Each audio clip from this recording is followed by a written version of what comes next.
Good afternoon, everyone, and welcome to our alternative audio coverage of the FA Cup third round match between Manchester City and Chelsea. I'm your alternative host, I should say, Nicholas Jones, and you are listening to the Commentary Hub.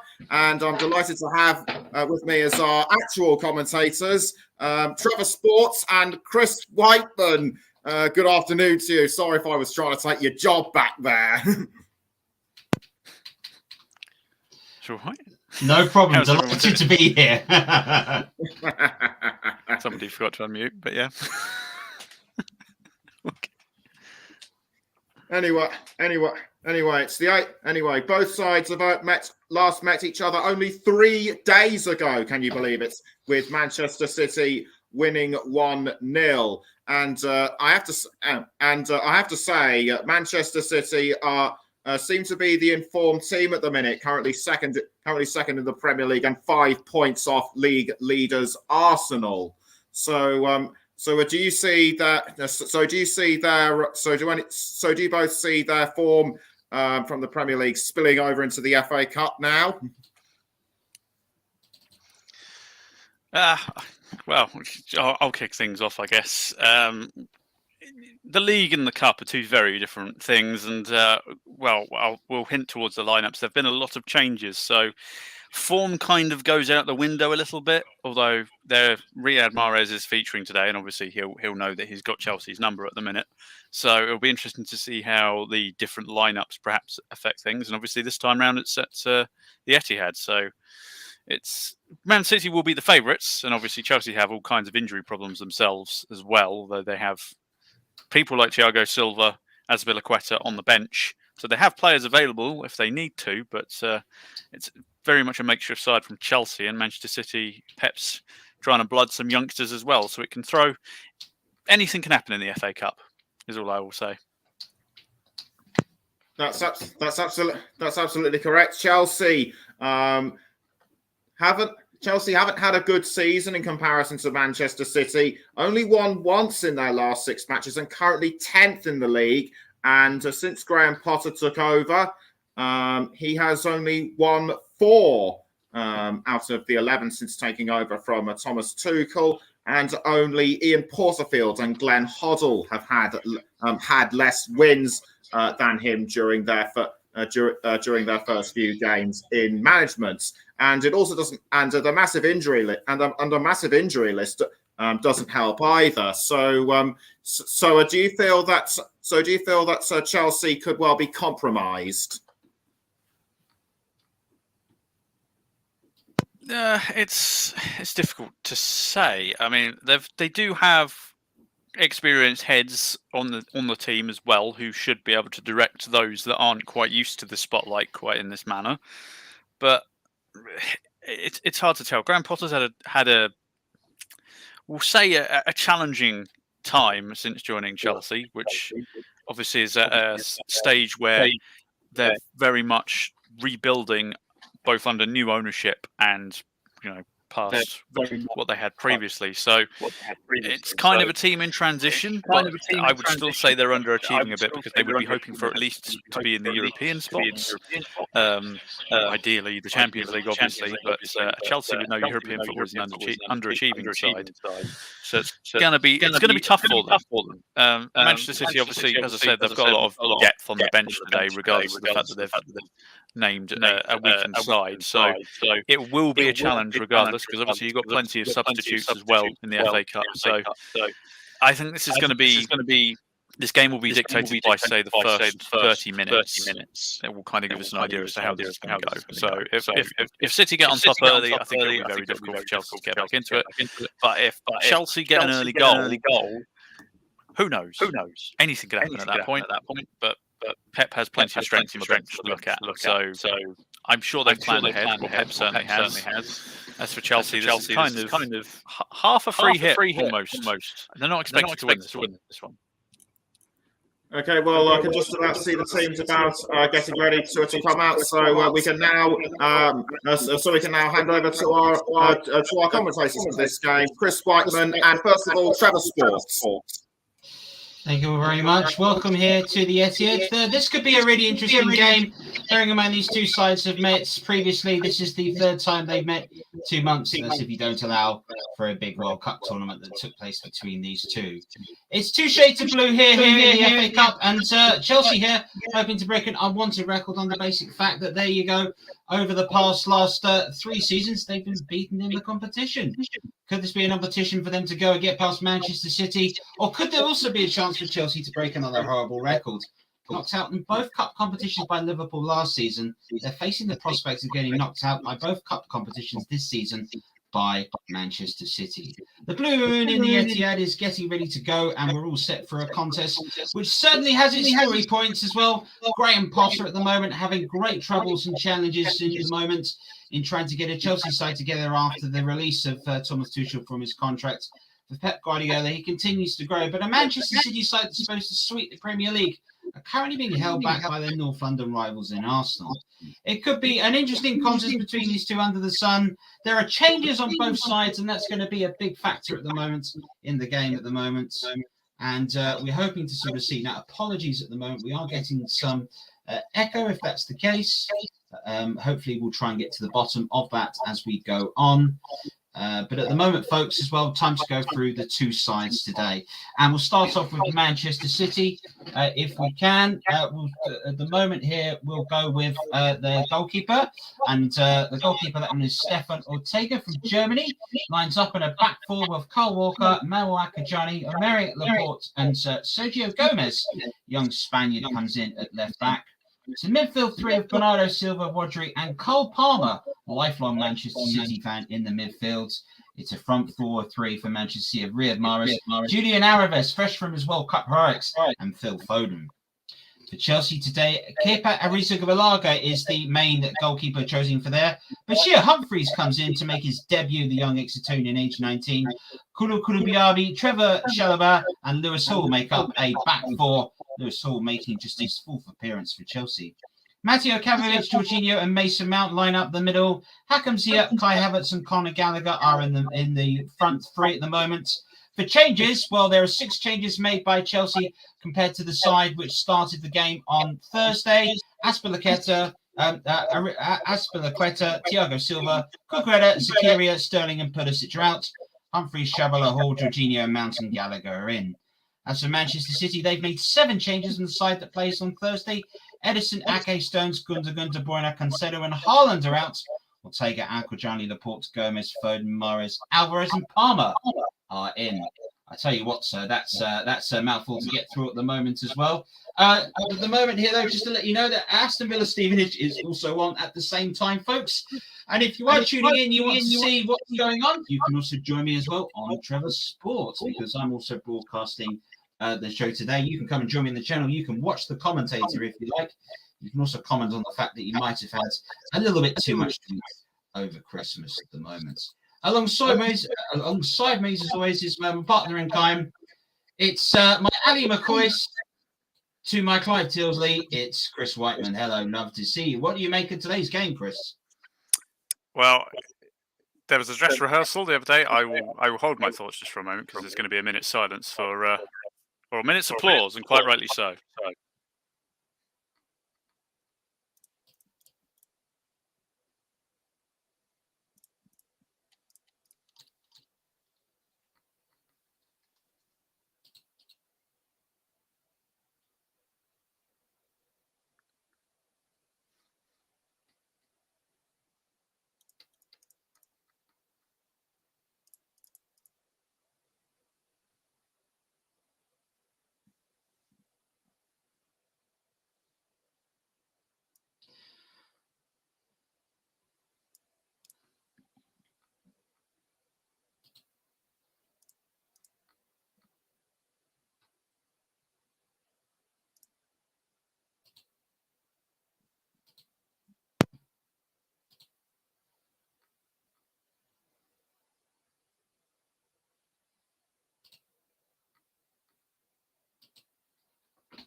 Well, Chris, a wonderful minute's applause for Zhenya Kuvyadli that sadly lost his battle with cancer to the young age of 58.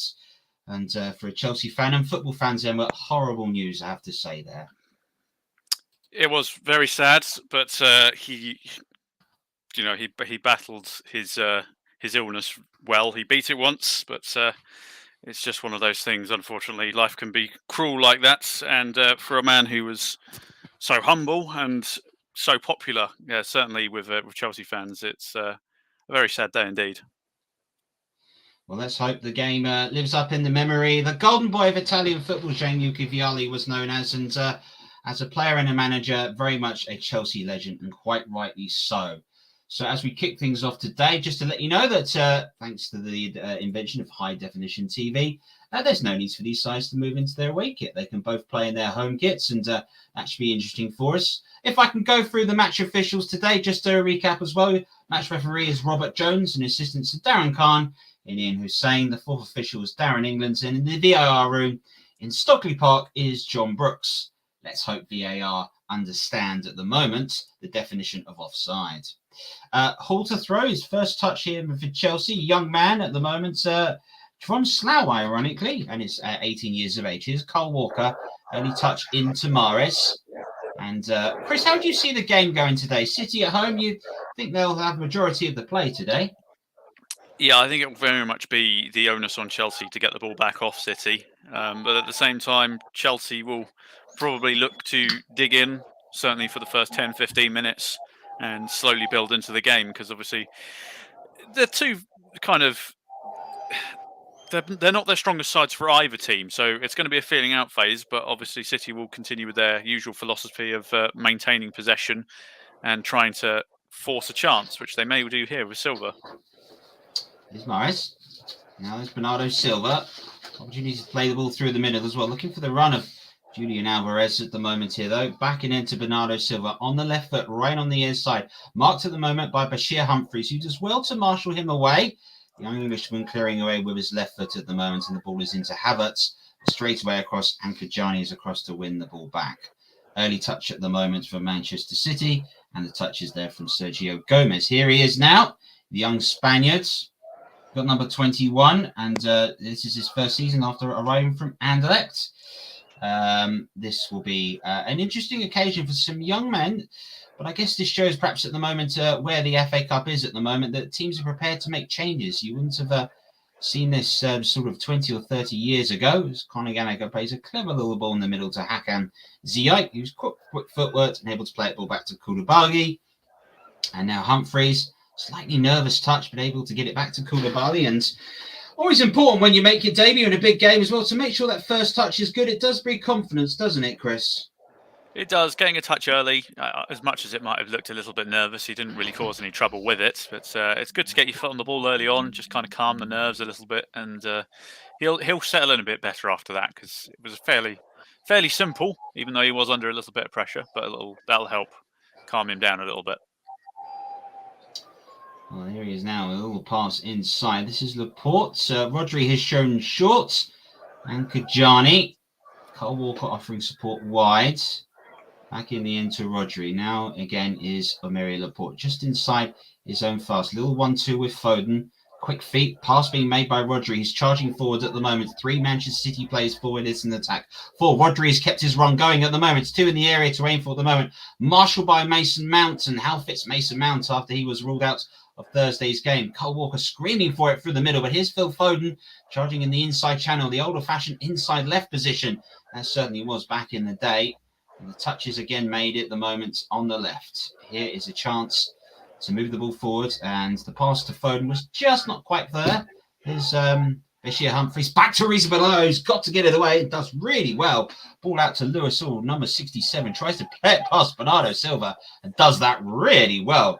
Young man, that was some composure there to get his side out of trouble. It was indeed. I've got to say, Arrizabalaga did really well, given that he had about 3 seconds to pick out a man before, instead of hoofing it into the stratosphere. He did really well there. And yes, the touch was delightful. And now Chelsea under basically no pressure at all, although City look like they're hunting in packs of 4 at the minute. I'm sure you can see just that little T shape that they're chasing Chelsea down in, forcing them back to their keeper. Yeah, you can see Jorginho's steps back to try and offer Chelsea some support. Rizabalaga again finds Lewis Hall. Now it's back to Koulibaly.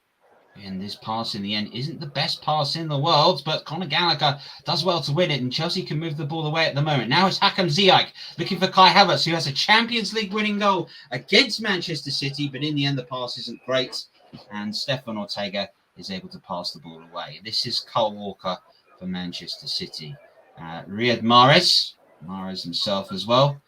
African Cup of Nations winner with Algeria, Riyad Mahrez. What a tournament he's had in his time as well.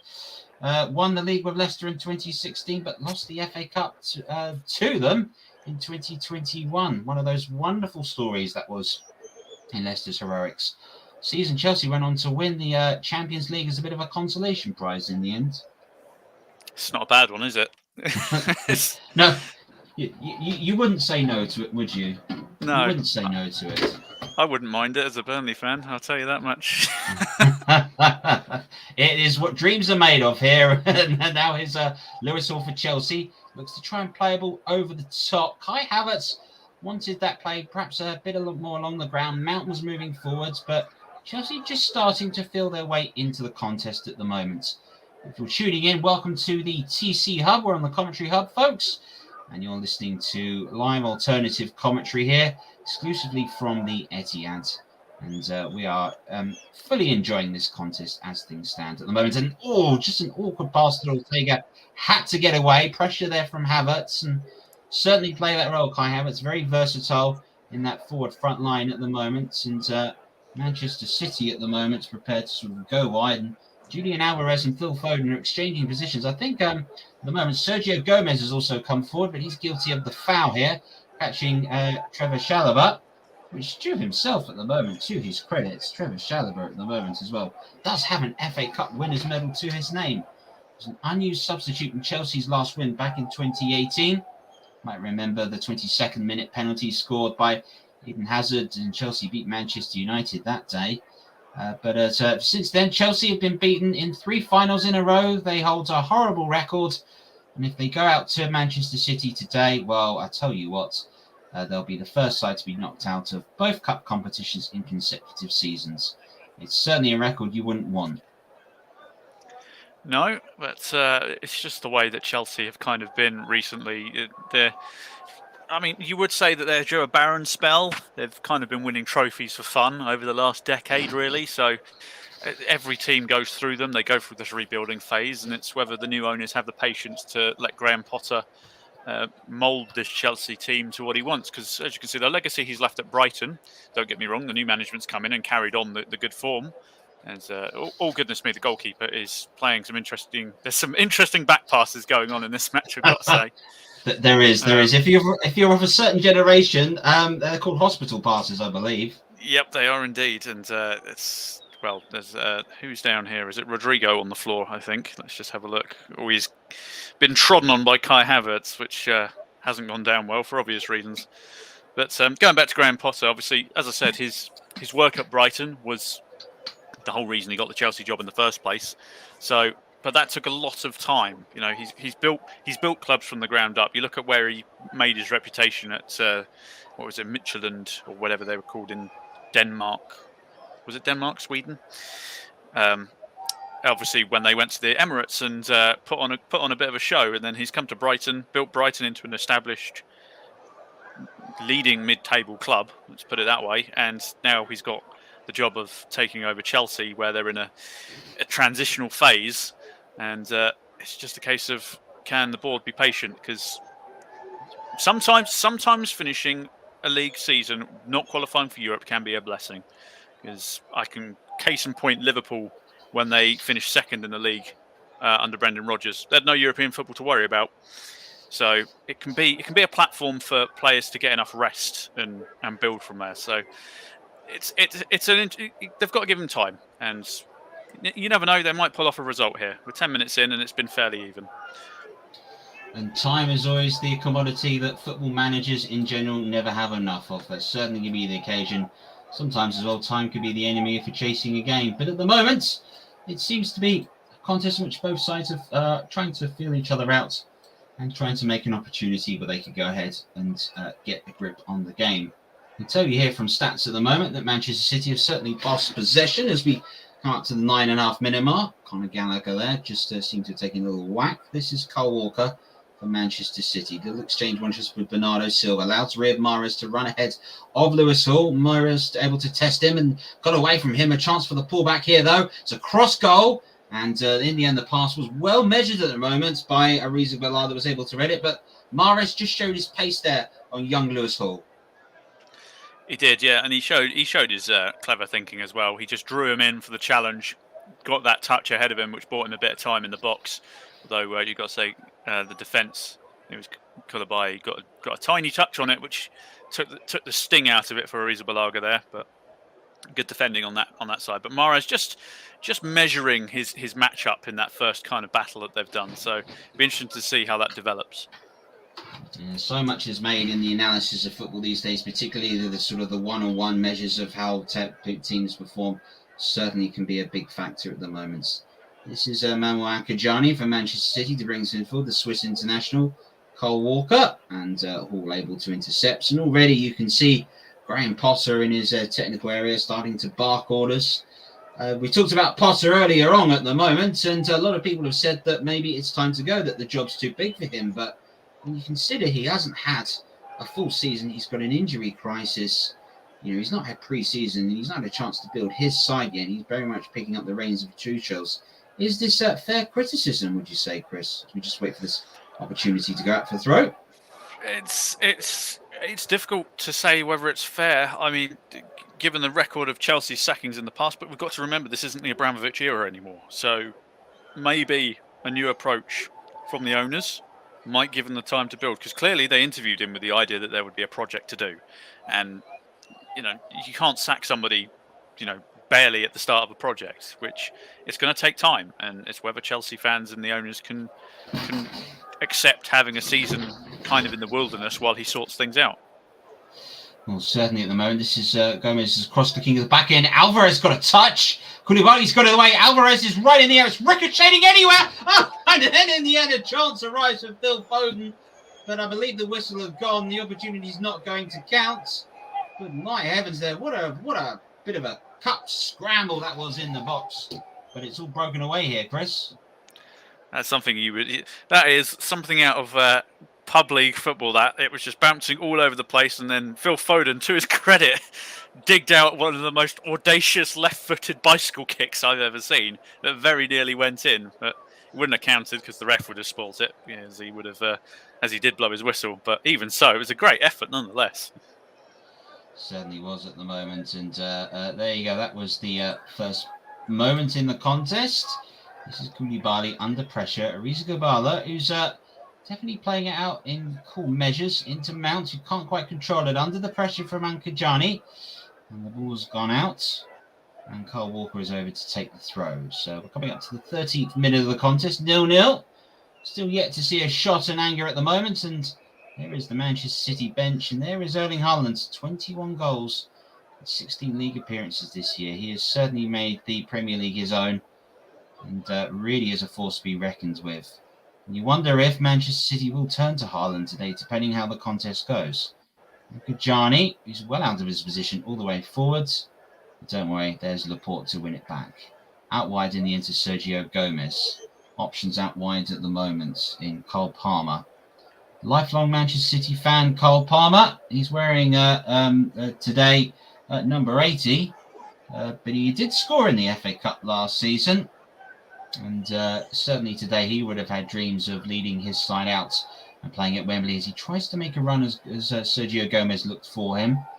Manchester City very comfortable on the ball. It's very obvious at the moment, and midfield possession is taken at the moment, and even Laporte is able to run forward with Rodri covering at the moment. Here is Sergio Gomez. Now it's a chance to play it into Rodri. Well marshalled at the moment by Hakim Ziyech, who had a fantastic World Cup for Morocco. First African side to reach the semi-final. What an amazing achievement that was. Here's Bernardo Silva. Under pressure at the moment from Mount and Havertz. And Ziyech, and it's overpass. And Laporte here, Chris, very much seems to almost be playing as a left-back at the moment. We watch this attack take place. it's certainly a very fluid shape from Manchester City. It's very much a case of if somebody moves, somebody fills in. So it's very, very fluid, and it's certainly leading to Manchester City being able to maintain this ridiculous press that they're doing at the minute. Because at the moment, Chelsea are just having to go back to their goalkeeper, and he ends up just having to chip it forward and hope that a Chelsea player can get to it. And here we are again. Chelsea just having no time to breathe at the back here. Well, it's shades of what happened to England in the World Cup against Senegal, where England were under this sort of pressure. It started to go long and suddenly that bypassed it. You wonder if Manchester City will go ahead and Chelsea even may go to plan B and may try to go for the long ball. But you look at the likes of Ziyech, Havertz and Gallagher. I don't think they've quite got the standout number 9 to be able to do that. And there is the pass by Mount. And Ziyech, lovely little control. Havertz, Ziyech, that's wonderful football. Oh, it just wouldn't quite fall under the feet of Mason Mount, but he's able to continue to move forward under pressure, and Bernardo Silva wins it back. But that was just a shade of some quality football there from Chelsea. But in the amount, perhaps showing the fact that he's not quite match fit, wasn't quite able to control that pass forward. Certainly looked like he was missing that sharpness with that first touch, which admittedly was challenging to get under control, and he did well to kind of hang on to it, but by that point Man City had their numbers back, so the attack broke down. Well, we have had some cracking games in this weekend, the third round of the FA Cup. Will we have a game with a top tier name to match at the moment? This is a run forward at the moment by Palmer, and then Gomez's effort, which is blocked. It comes back to Rodri for Manchester City. On the halfway line is Maria Laporte to pass it back out wide again. This is Palmer with his black gloves on. Spot stopped at the moment there in the middle by the Chelsea midfielder. Long ball over the top. Here is Cole Walker, other side of the pitch now. And well left by Kajani all the way back at the moment to Stefan Ortega for Manchester City to move it away. Now here's Laporte again. Long ball, left-footed, over the top, halfway across, all the way to Cole Walker. Right on the halfway mark of the match. And there's a definite change in the press. You can see very much at the moment that Manchester City are going to press Chelsea. Chelsea are not going to press Manchester City. They very much seem to be happy for City to have the ball on the halfway line as Trevor Chalobah there is able to clear the ball out. Yeah, it's very much going the way as expected. Chelsea just inviting pressure and perhaps hoping for a counter-attacking opportunity, as demonstrated by those quick passes earlier. It's a dangerous game City are playing, pressing this high up, because it can take, as you said, very much similar to England-Senegal, one perfectly placed long ball and suddenly half the team's out the game. So we shall see if Chelsea can exploit that. Well, you think that's Graham Potter's game plan at the moment. He's a younger team that he's putting out today.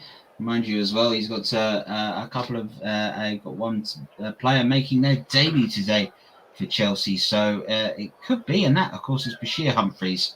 We think at number 42, who is playing Rhodes in the centre of defence. Here's Ankajani again and Laporte, both are very comfortable on the ball and have seen a lot of it at the moment for Manchester City. This is Sergio Gomez.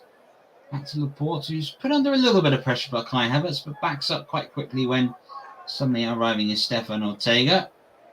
Of course, the other Chelsea backup goalkeeper last thing, Zach Steffen, who made that horrible blunder in the FA Cup semi-final. Is not playing today. This is Nkajani. Ortega. I have to say, very weird to call a goalkeeper Ortega after years watching great Argentine number 10 Ortega. Laporte with a ball over the top to Palmer, who's onside at the moment. A chance. Oh, side netting. A lovely little long ball, and I think the flag's gone up in the end. And sadly, it won't be the case there for Cole Palmer, who burst through. Let's have a look. Was he onside? He was well onside from that angle that I've just seen. It's a shame the finish almost. We're talking a post's width away from scoring a goal there for Palmer. But yes, it was onside. I don't know what they flagged for. Oh, hold on. Oh. Well, it ended up coming back to Palmer again. He decided to have another go, but sadly only found 3 points. But the corner was signalled from that. So obviously when the shot went through the legs of Arrizabalaga, there was the slightest deflection and it went wide. That was our first attempt on goal. We're 19 minutes in, and thank you all for joining us here on the Commentary Hub, the home of alternative commentary today. You've got exclusive FA Cup access and coverage from us, and at half-time we'll bring you an update of what's taking place during the game between Aston Villa and Stevenage. Plus, as well, you can hear all the news and reviews from our resident panel that we have for us, and we'll be back to Nicholas at half-time. As for us, well, we're just coming up to the halfway mark fairly shortly of the first half, and Gallagher here, though, has played all right. This is Trevor Chalobah for Chelsea. First opportunity to move forward. Gallagher. Now with the pass back out wide. This is Bashir Humphreys. Back into Humphreys. Bashir Humphreys again. Koulibaly is showing an option, and Manchester City once again pressing and making an opportunity to move forward. This is Arrizabalaga here for Chelsea. Little pass out wide. Now at the moment is the pass forwards. Oh, that's a long ball over the top. It'll be read there by Ortega. Now, was there potentially a chance that Hakim Ziyech here has been brought down? Referee Robert Jones doesn't want to know about it. We shall stay with it very shortly at the moment to see if there is anything. It's Sergio Gomez, who does look slightly at the moment guilty of that, if I do say so myself. We understand there has been a controversial moment potentially at Villa Park. We'll come to that very shortly. We go back to, we'll speak to our colleague Russ that is covering that game for a brief update on that. But at the moment here, we can tell you there that it doesn't look like VAR are going to review this. Here is Gallagher bursting forward for Chelsea. Kai Havertz trying to find half a yard. Can't quite find it. Ortega is across. This game is just starting at the moment to come to life at the moment. Let's go over to Russ here at Villa Park for an update about a controversial moment in the game there, Russ. Yes, Trevor, it was a fantastic move by Stevenage down the right-hand side. Ball come back into Danny Rose, who finished it off nicely, but Danny Rose has just gone a fraction offside. Stevenage are playing well here, Trev. It remains Aston Villa 0, Stevenage 0, 22.5 minutes gone. Well, there you go. We'll keep you up to date of that. Stevenage fans, what a big day for them in the third round of the FA Cup.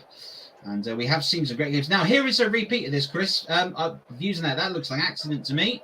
It looked like a perfectly executed swan dive to me from the defender. There wasn't too much touch on Ziyech there as City looked to counter here. Hold on. But they do indeed at the moment. Alvarez bursting forward, charging out wide. This is Riyad Mahrez at the moment, doing well to hold off Hall. Referee gives the free kick, and probably quite rightly so, but it looked to me to be very much a player standing his ground. Kovacic and Jorginho across, and Manchester City with a free kick. Thoughts on this one, Chris? Well, Hall just basically clatters into him and doesn't really get any of the ball. So it is quite rightly a free kick.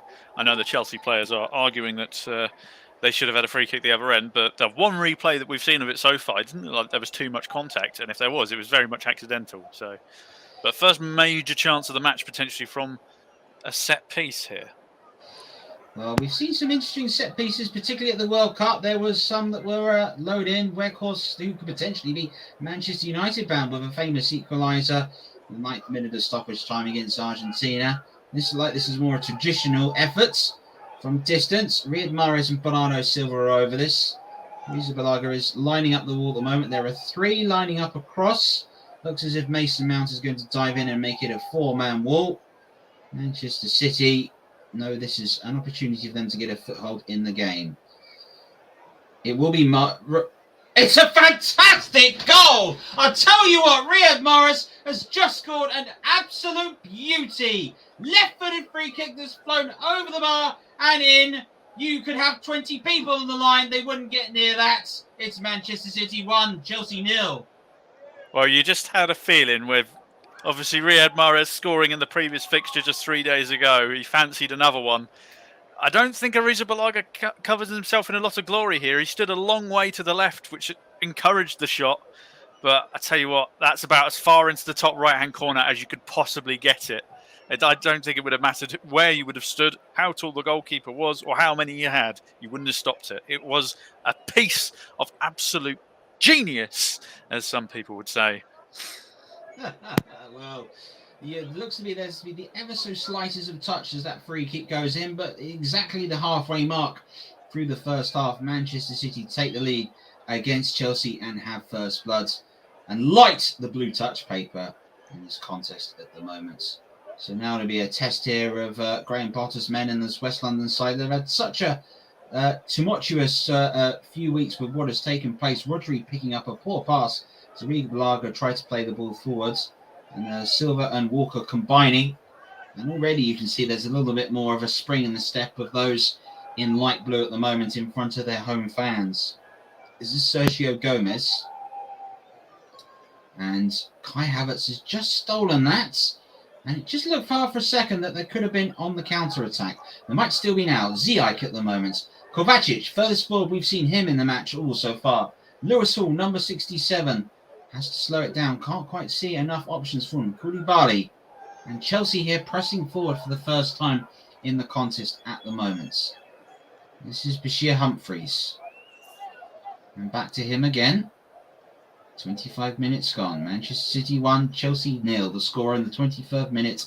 Lovely 25-yard free kick by Riyad Mahrez. Really was inch perfect. Right into the corner. Completely unstoppable. And Chelsea have lost the ball. Foden brings it all the way back here to Bernardo Silva. Under the guise there of Pep Guardiola.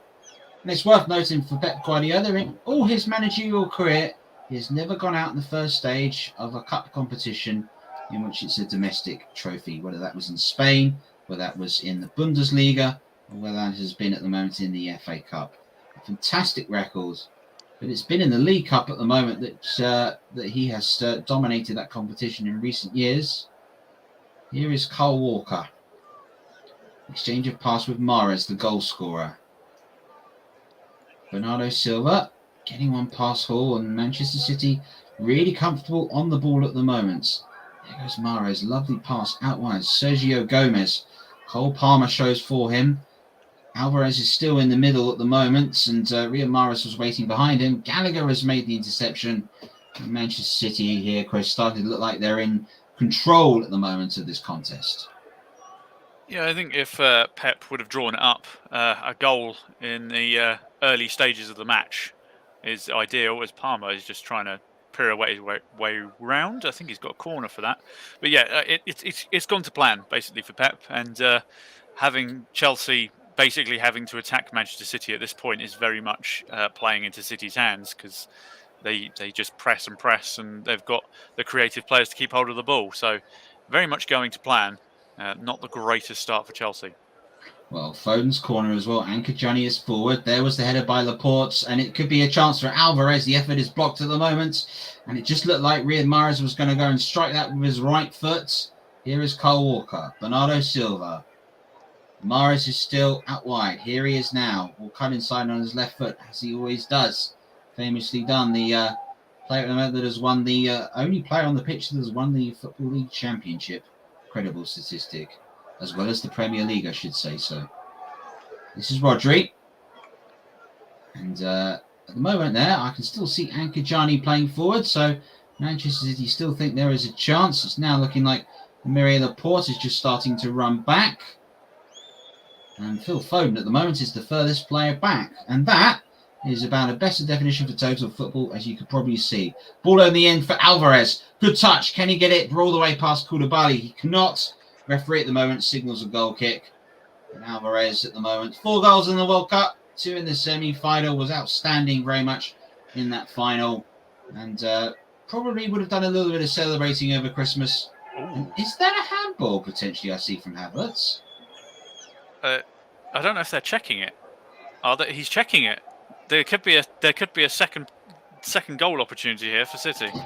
Well, Kai Havertz looks a guilty man at the moment as well. Referee Robert Jones has obviously heard the John Brooks here, and yes, dear. That looks like a handball to me. I'm afraid that is a stonewall penalty if I've ever seen it. He's punched that away from, I think that's Laporte that went for it, but that's pretty stonewall. If he doesn't give this, I'll be very surprised.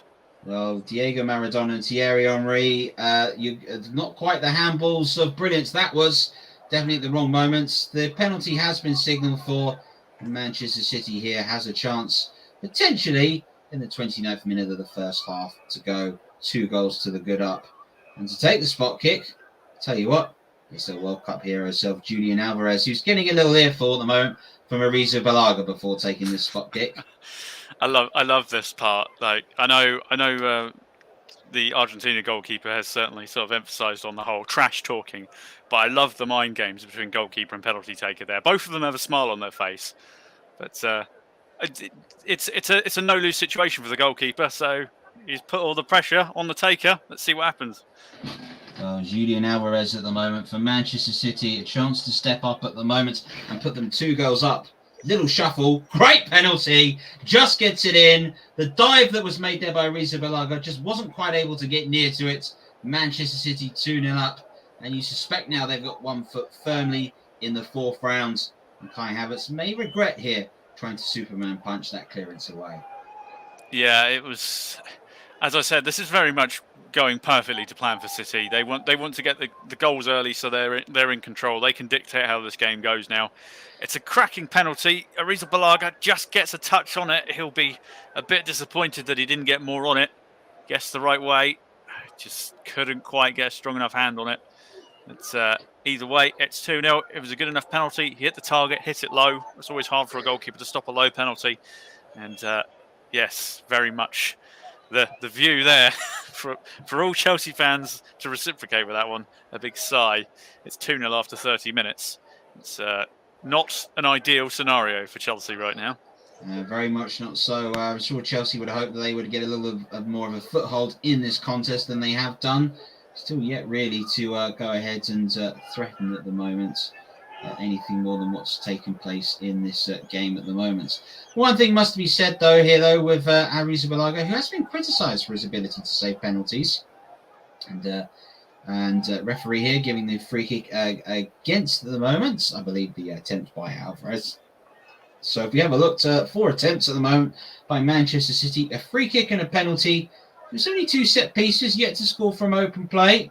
Sure, Chelsea will feel that there's still a chance, and there could be a chance on the break at the moment. Mahrez chasing Havertz, and Ankajani's got it.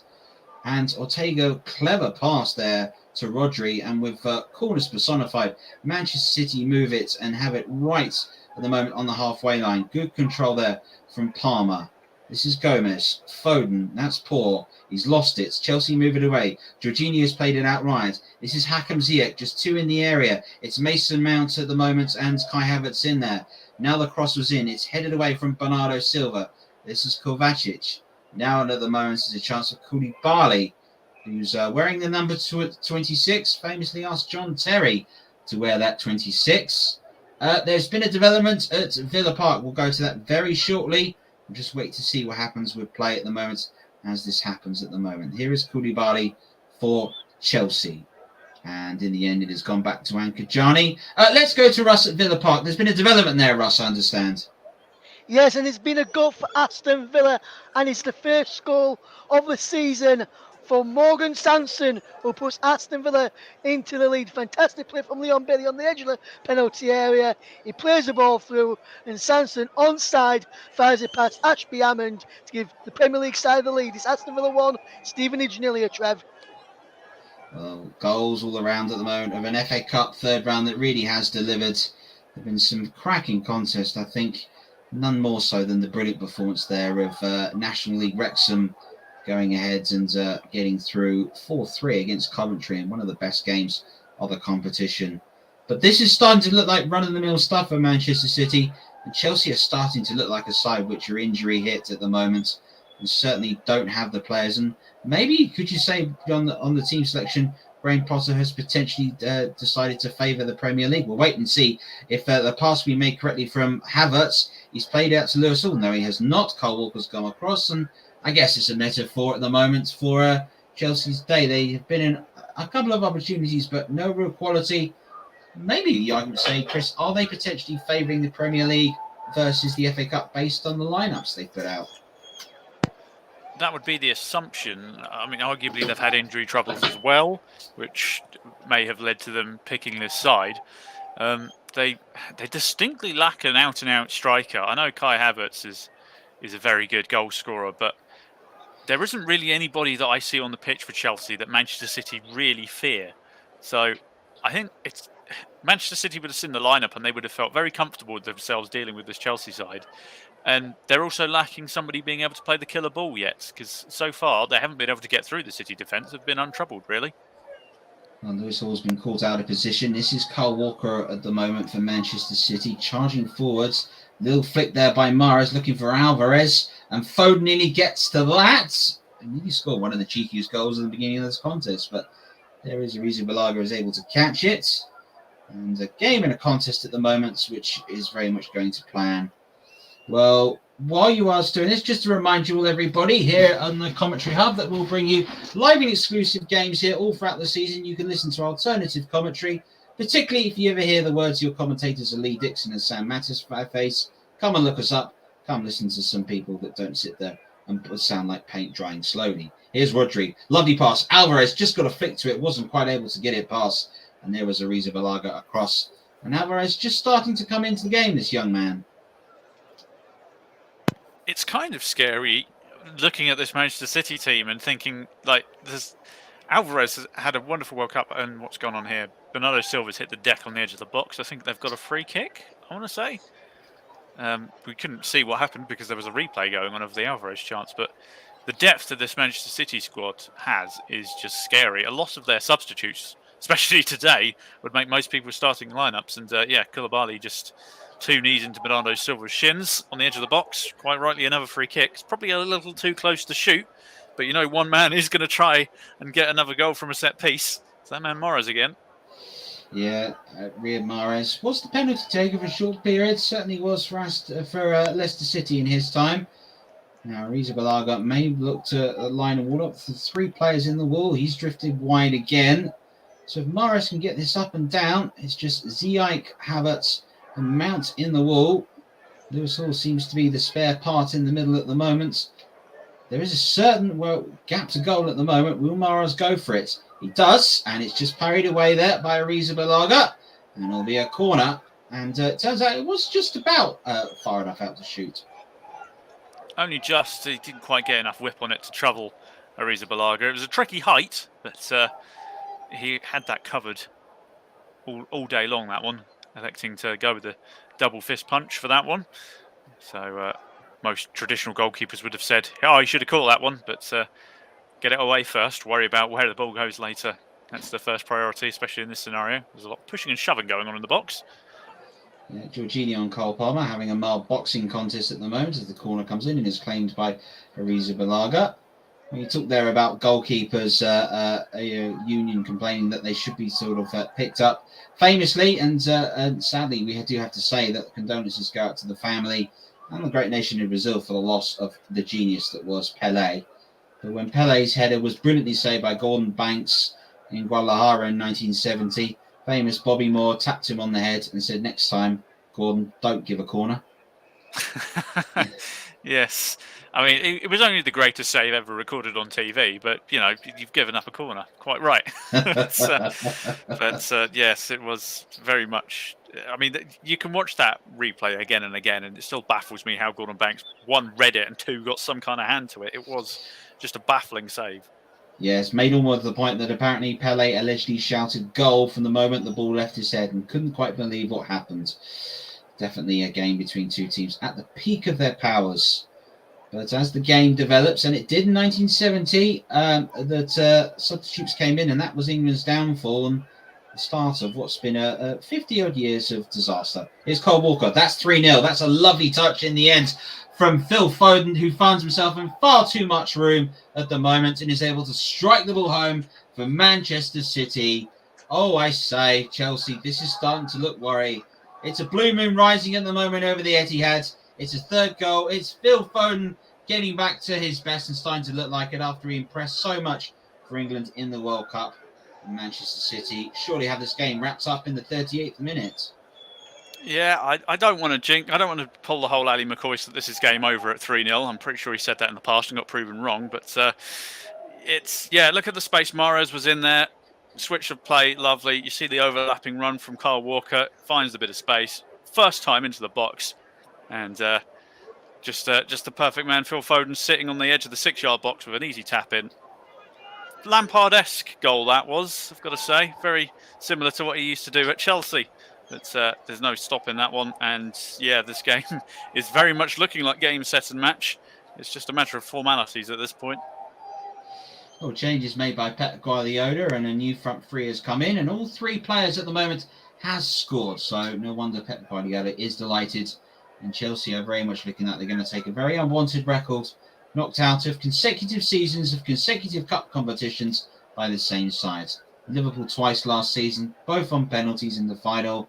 Now it's looking like after getting eliminated 2-0 by Chelsea in the League Cup, they could well be eliminated by 3 or more at the moment. And with Graham Potter, much to think about of a side that really has, at the moment, been outclassed.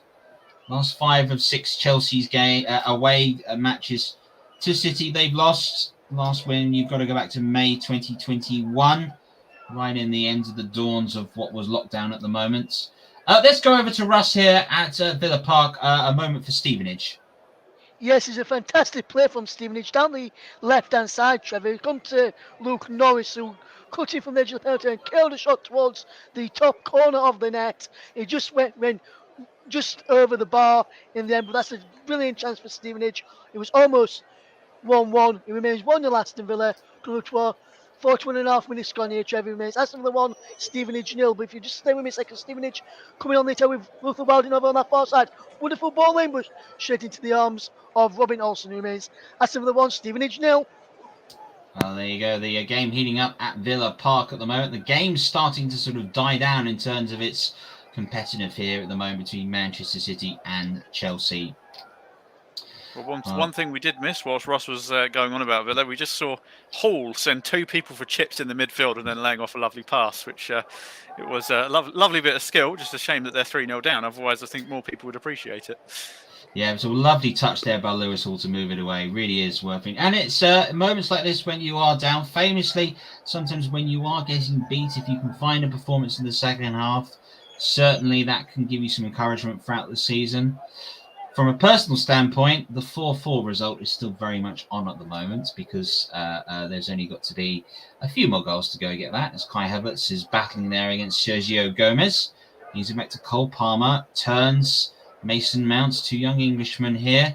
There's Trevin Chalobah winning it back. Now it's Hakim Ziyech, only man forward here for Chelsea, runs into trouble. Mateo Kovacic and Havertz turning and finding a little bit of room. Chelsea at the moment have got to find something before half-time. You really feel to get back into this. Jorginho getting dispossessed at the moment. Julian Alvarez that's come all the way back. And now moving forward, and Conor Gallagher was trying to go forwards. Referee Robert Jones has pulled up, and I believe that's a foul there on Mary Laporte. It looks like he's been caught in the face, I wonder, with a handbag. Couldn't really tell. I feel like, did he take a boot to the face, perhaps? Not really sure. He was... maybe he slid into Conor Gallagher's hand. Oh, yeah, I mean, yeah, you've thrown yourself into Conor Gallagher's arm.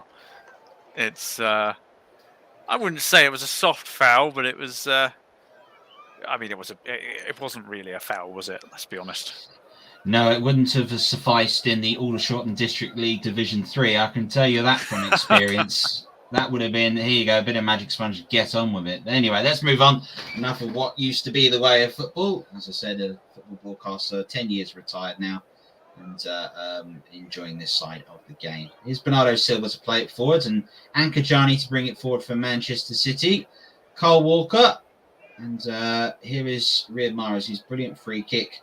Open the scoring at the moment. Rodri, who's running the show, signed a new contract till 2027 now. So Pep Guardiola sees something very important. That's a lovely ball over the top at the moment for Gomez. Just Alvarez in the area at the moment. Here's Phil Foden arriving, trying to pull it back at the moment for Alvarez. Trevor Chalobah to Jorginho to get it away. Gallagher's not going to get to that. Chelsea at the moment are all over the place trying to clear it away. Rodri just keeps it in. Does really well to keep it in, mind you. Back to Laporte to keep it in away if the cameraman can keep up with it.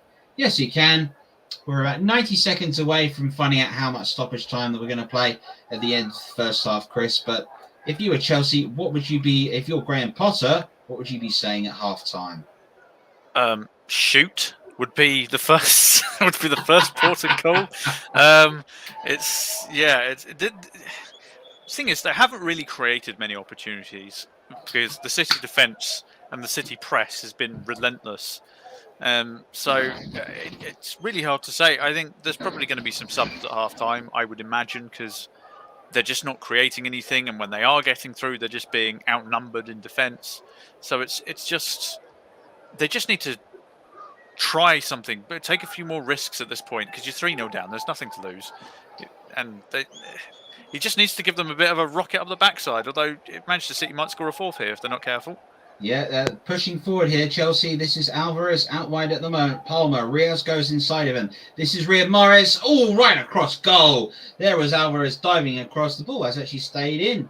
Lewis Hall will pick it away and move it the last 30 seconds of the 45 ball at the moment. Kovacic past the Koulibaly. Jorginho. Oh, that's going to be a corner, and that just sums up Chelsea's day.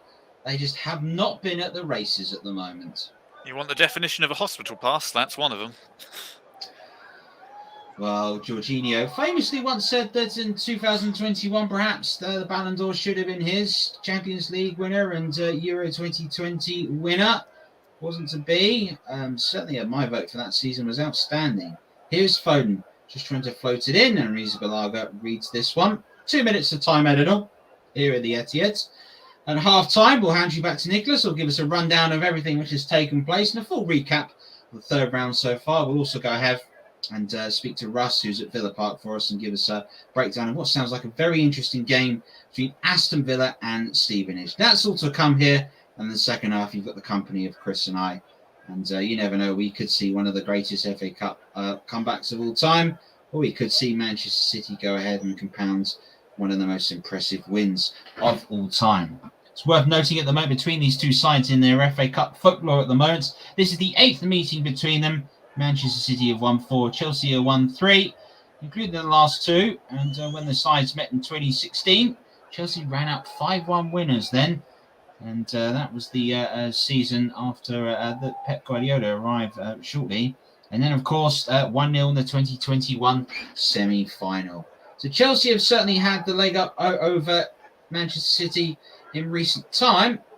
At the moment here, though, I mean, you can look at the UEFA Champions League victory that also took place, but some say that was the Tuchel effect.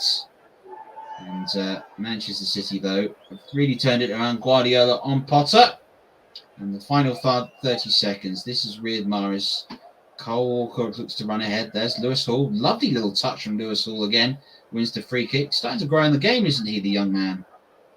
He is. He's despite the scoreline, showing a lot of confidence on the ball, and he's not afraid to take risks. And he's probably arguably been one of the bright sparks of Chelsea's first half. There haven't been many. Arrizabalaga has been reasonable with his distribution, but in terms of standout performance, Hall probably is the one for Chelsea as the half-time whistle goes. Well, football is a game of risks at the moment, and Chelsea will certainly have to go and take a risk or two in the second half. The front three for Manchester City have been on fire at the moment. Goals from Foden, Alvarez and Mahrez certainly making the difference. The halfway mark in this contest, looks like Manchester City are halfway there. It's 3-0 to the Sky Blues. Thank you, Trevor. And before we go into anything else, half-time update on Aston Villa against Stevenage from Russ Vernon. Yes, thank you, Nicholas. It is still Aston Villa 1, Stevenage 0. It was a fantastic goal from Morgan Sampson, which put Aston Villa into the lead. But Stevenage almost went close to an equaliser when Lou Norris cleared an effort just wide and just over from the corner of the penalty area, from the left-hand corner of the penalty area. There the goal disallowed as well, Stevenage, for an offside against Danny Rose. With at half-time, it is Aston Villa 1, Stevenage 0 here, Nicholas. Thanks, Russ. And there are also other games in the third round earlier today. In the third round, Bristol City 1, Swansea City 1, Derby County 3, Barnsley 0, Cardiff City 2, Leeds United 2, Hartlepool United 0, Stoke City 3, Norwich City 1, Norwich City 0, I should say, Blackburn Rovers 1, and Stockport County 1, Walsall 2. And the draw for the fourth round was conducted earlier today. And Russ, I believe you can tell us who will be playing who in the fourth round. That is right, Nicholas. I can tell you that. And just before I do tell you that, I'd just like to tell you the ties for the fourth round will be played at the end of January. The weekend of the 28th of January is the fourth round date for the FA Cup. And the ties are as followed: Preston North End versus Tottenham Hotspur, Southampton against Blackpool, Wrexham against Sheffield United, Ipswich Town against Burnley, Manchester United against Reading, Luton Town or Wigan Athletic against Grimsby Town, Derby County versus West Ham United, Stoke City against Aston Villa or Stevenage. It's looking like Aston Villa at the moment, although Stevenage are playing quite well in the game I'm watching. Blackburn Rovers against Forest Green or Birmingham. Their game yesterday, Forest Green and Birmingham, was postponed due to a waterlogged pitch at Forest Green. Walsall versus Leicester. Sheffield Wednesday knocked out Newcastle yesterday, which you heard on the commentary with myself, Russ Vernon, who's got Fleetwood Town. Manchester City or Chelsea, who looks like it's going to be Manchester City, will be playing Oxford or Arsenal, who play tomorrow evening, which will be actually with myself and hopefully Mike Ornament on co-commentary for me with that one. Bristol City or Swansea take on Chesterfield or West Brom. Brighton will take on Liverpool or Wolves. It's Fulham versus Sunderland, and it's Bournemouth or Accrington Stanley against Cardiff City or Leeds United, following the 2-2 draw at the Cardiff City Stadium earlier today. Accrington's and Bournemouth's draw yesterday at Meadow Park. That is a fourth round draw for the FA Cup. Thanks, Russ. And we can now talk. Thanks, Russ. And we can now talk about what happened in the first half. And all I can say is that it was Manchester City have run rings around Chelsea so far. Will they be able to carry this on in the second half? Well, at the minute, the way City are playing, Chelsea would be better off going home at half time and just forfeiting the match. That's basically how bad Chelsea have been in the first half. City have been brilliant, Chelsea have been woeful. That's the combination that has led to this halftime scoreline, which, quite frankly, is almost it's not really surprising given recent Chelsea form, is it? So, is there any hope for Chelsea to come back? I mean, they've got their new signing on the bench. Perhaps they could bring him on, see what he can do. But Kai Havertz is being singled out by a lot of Chelsea fans as pretty much being irrelevant and almost playing with 10 men, with him currently playing as a 9. So maybe a change of shape, maybe a lot of substitutions at half-time. But Graham Potter's got to do something. Otherwise, the scoreline could get embarrassing. Need I remind you, you can't abandon a match just because a team is playing so badly. To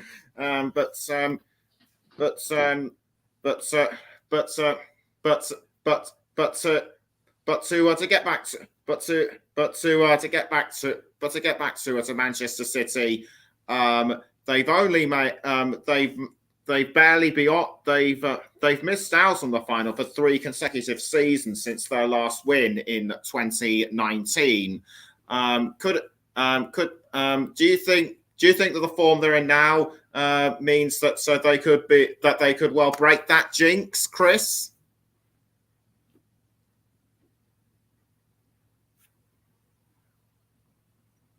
We appear to have lost Chris. It's all right. I've got it. It doesn't help when my microphone was on mute. But going to your question, the Manchester City team can do anything that they put their mind to, really. I mean, let's not forget that recently they were Centurions. They've won more or less every cup competition, barring the UEFA Champions League in recent years. So really, the FA Cup, it's more of a question of when with them. They will win the FA Cup at some point. Maybe it's this year, perhaps, because they weren't expecting the challenge of Arsenal this year.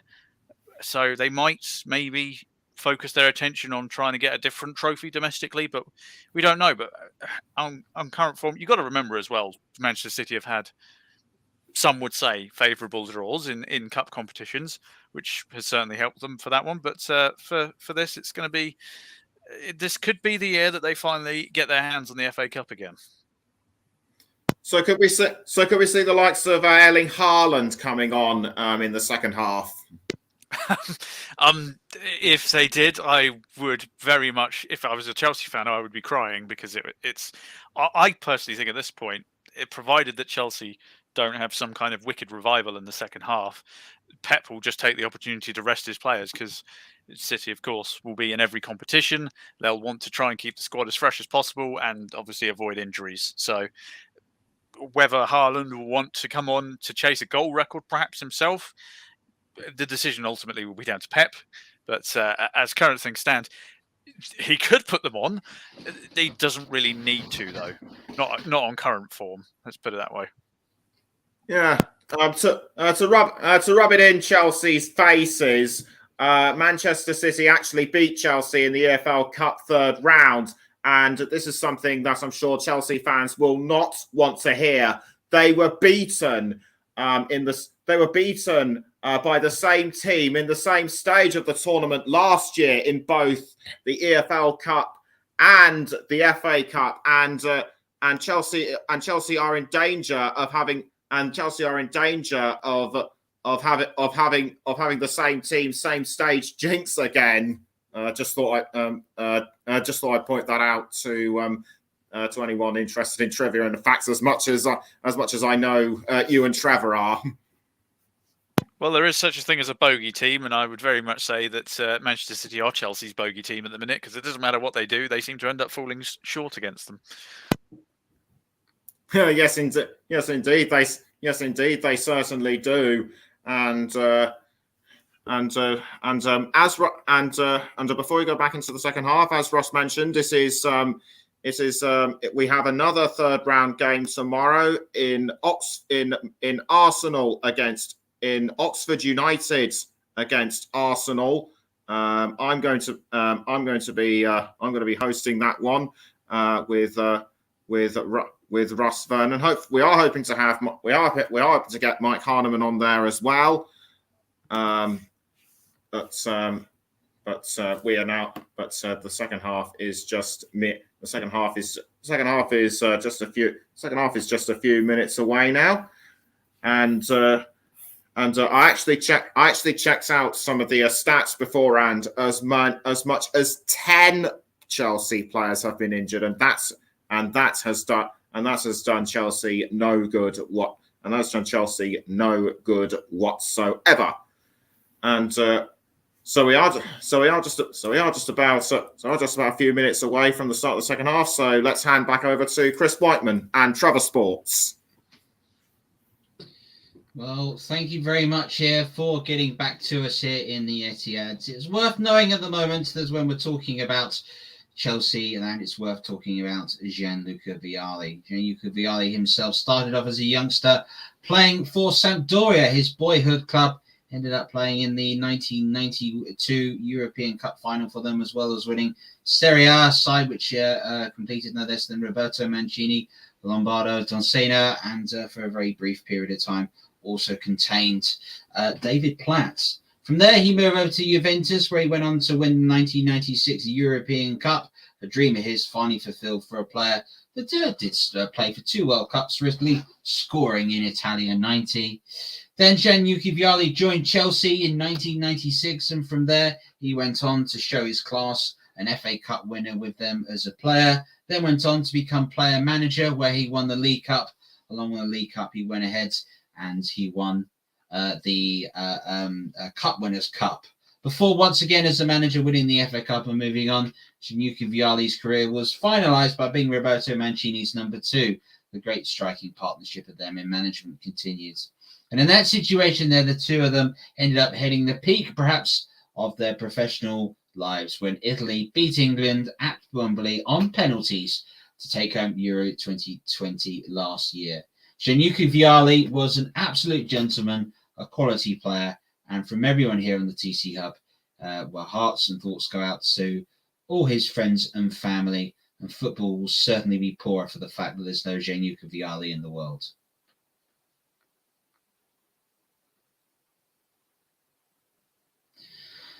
Well, let's go ahead and just start to review the start of the second half here at the moment. We've seen a contest at the moment in which Manchester City have completely controlled the game against Chelsea.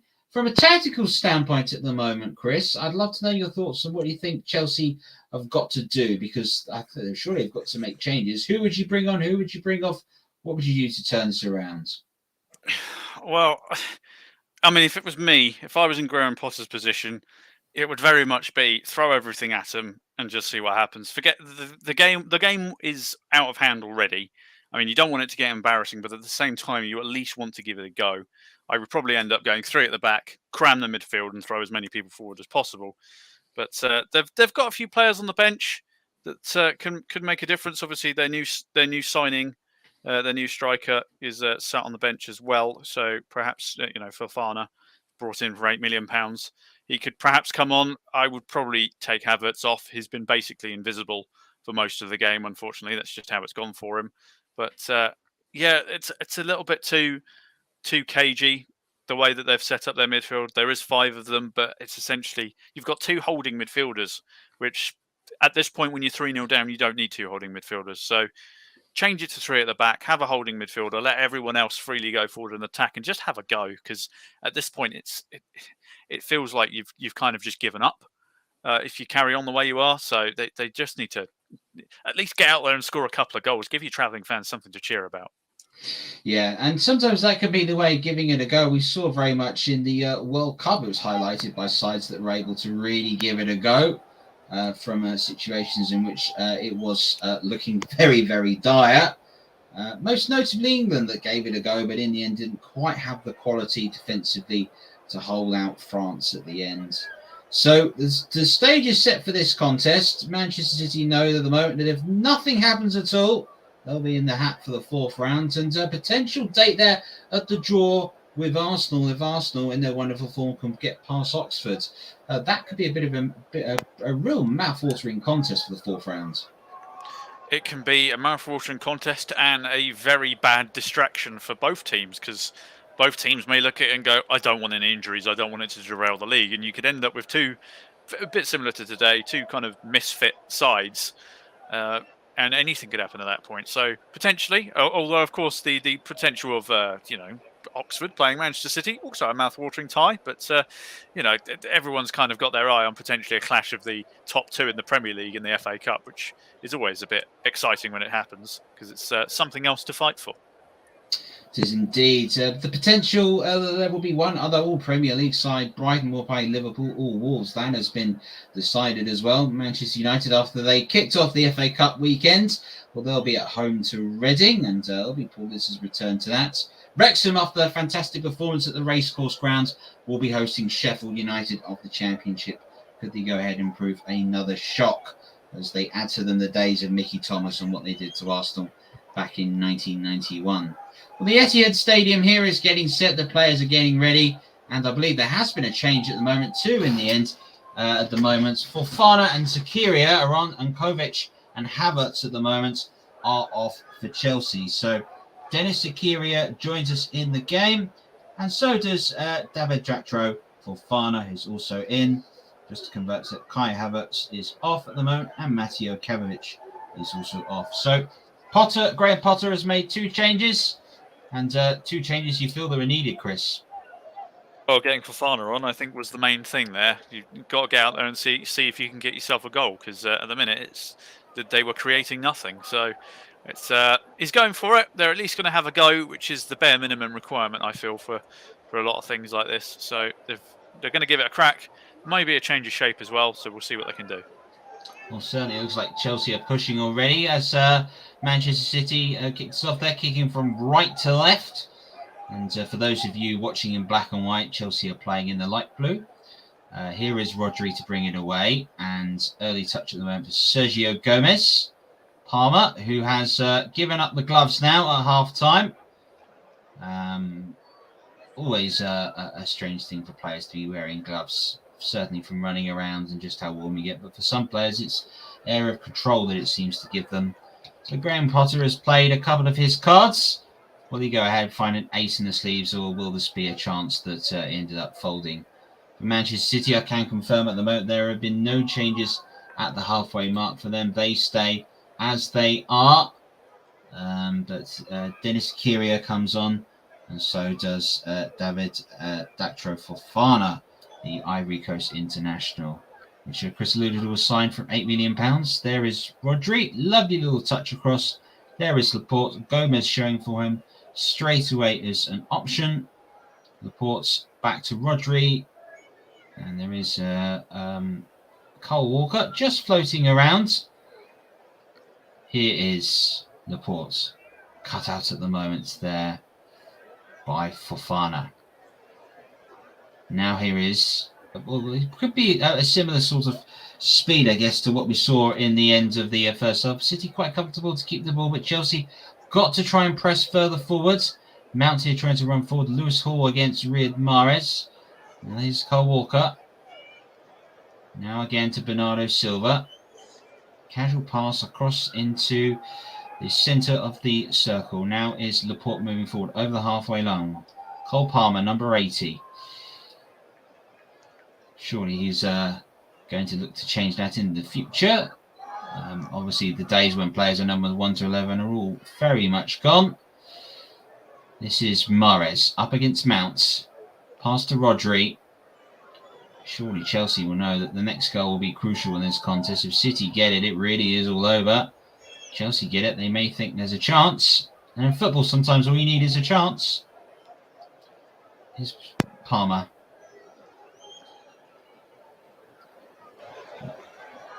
There aren't many games where we've witnessed a 3-0 comeback, but the main one that springs to mind, obviously, is that Istanbul one with Liverpool, as that pass is offside, which isn't going to cause too many problems. But early doors in the first half, second half, should I say, it's very much Chelsea coming out with a bit more haste about them. They suddenly realise that they've got to get something quick. But as you say, one goal can open the floodgates, which we shall see. Well, 3-0, not necessarily a dangerous score. You see 2-0 was a dangerous score because one goal and suddenly the nerves can kick in. I can't see Manchester City nerves kicking in until they were physically level on this contest, and that's going to be a big ask. But still continuing to press. Alvarez is able to get something on Koulibaly's clearance. Mason Mount at the moment is barking orders into the middle. And both sets of players here are looking to move it away. And there is the early touch referee there. Robert Jones gives the foul.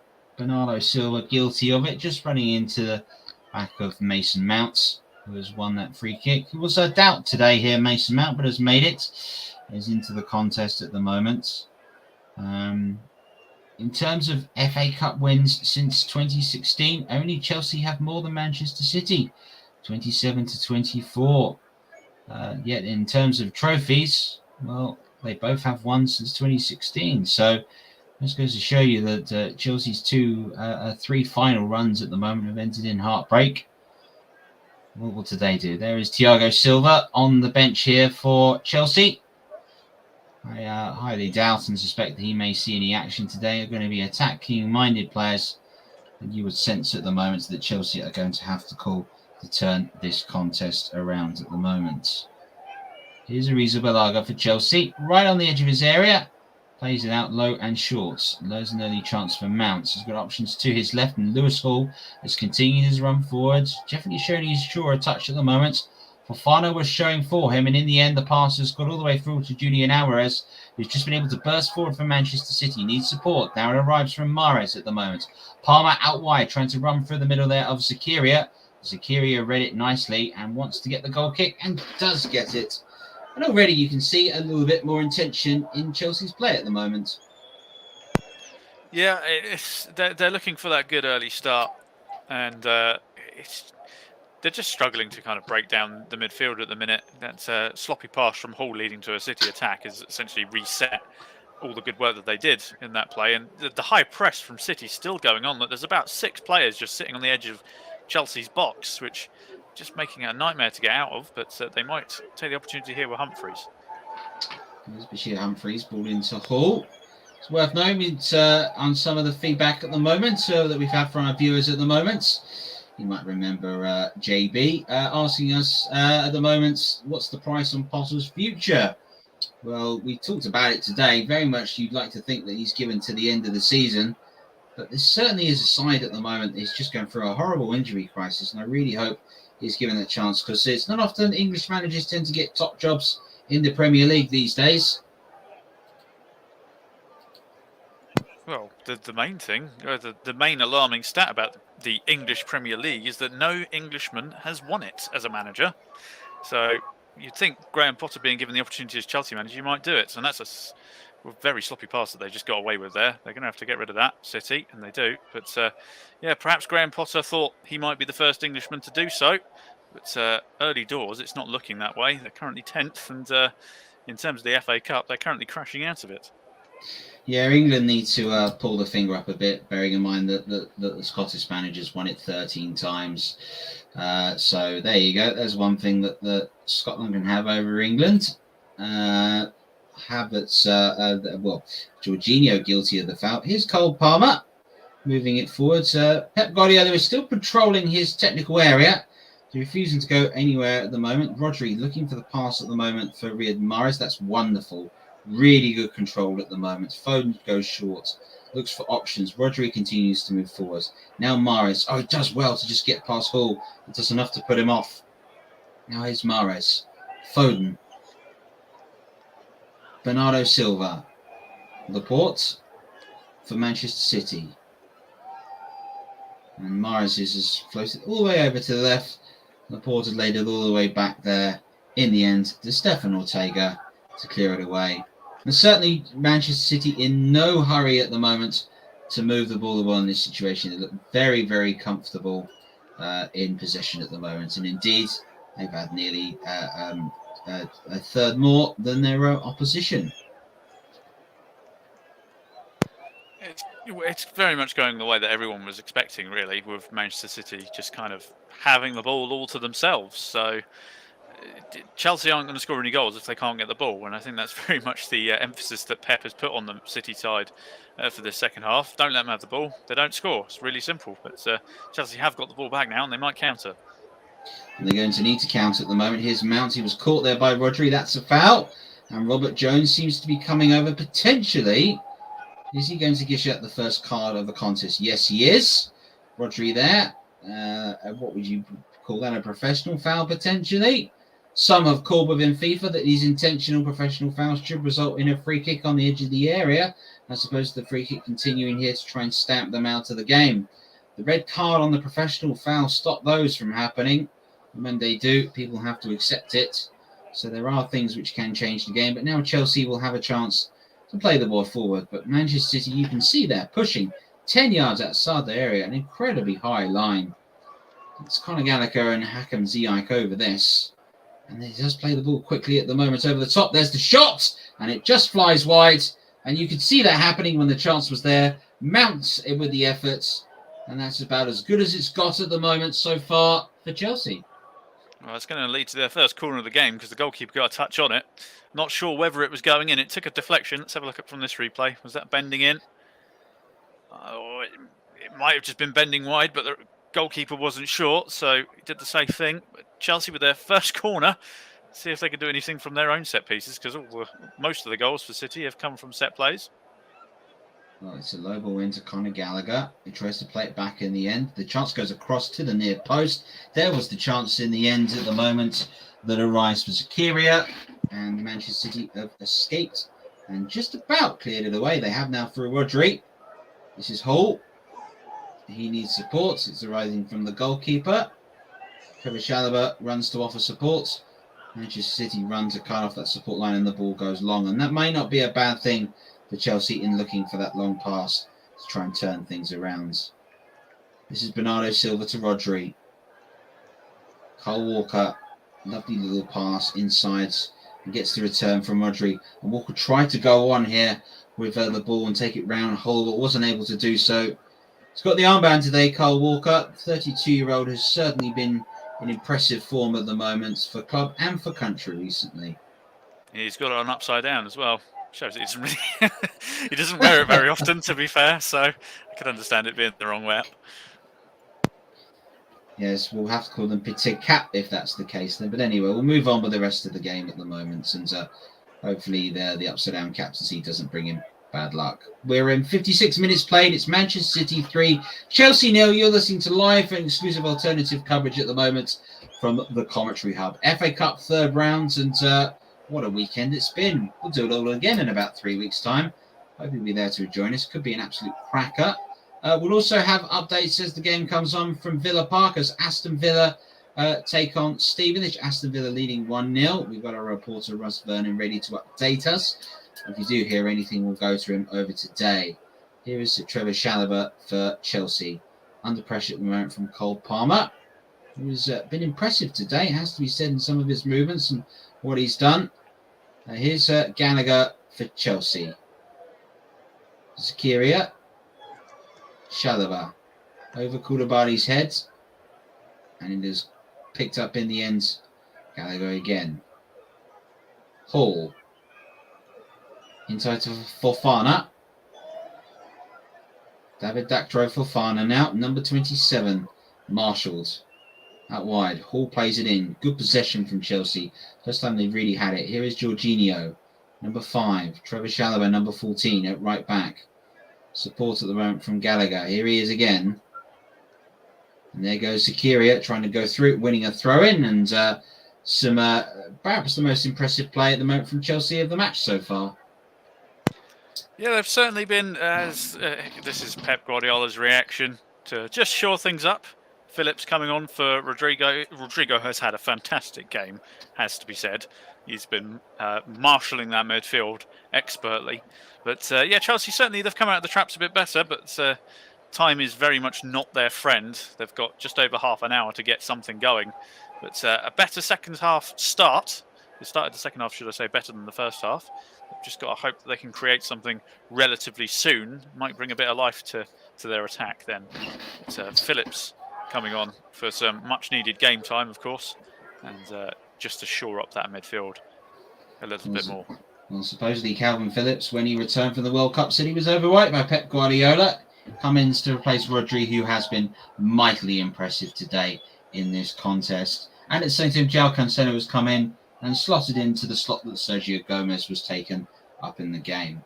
If you are tuning along, folks, love to get your views on what you think is the player of the match today. If you can, go ahead and leave your reports in the comments. All you need to do is hashtag player of the match and give your name of the player you think it is. If you match the choice of our illustrious co-commentator Chris Whiteman at the end of the game, I have at least 6 Trevor Bonds that I may think about sending to you at some point in the future if I can be bothered. But still, folks, love to know your views on what the game is and who you think's been the standout player.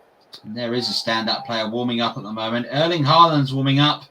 And is that going to bring a spring and step of Chelsea, or is that just going to breed yet more disaster for Chelsea, you wonder? Is this Pep responding to the fact that Chelsea have had their best spell of possession, and already you can see Chelsea moving forward with the game? It could be, or it could just be a Pep Guardiola wind-up tactic. You know, you can imagine the defenders looking up and seeing him warming up, and they'd just be thinking, "Oh no." But we don't know. In this scenario, I feel like it would be far too much of a risk to put Haaland on and potentially get injured when City are still in control of this fixture.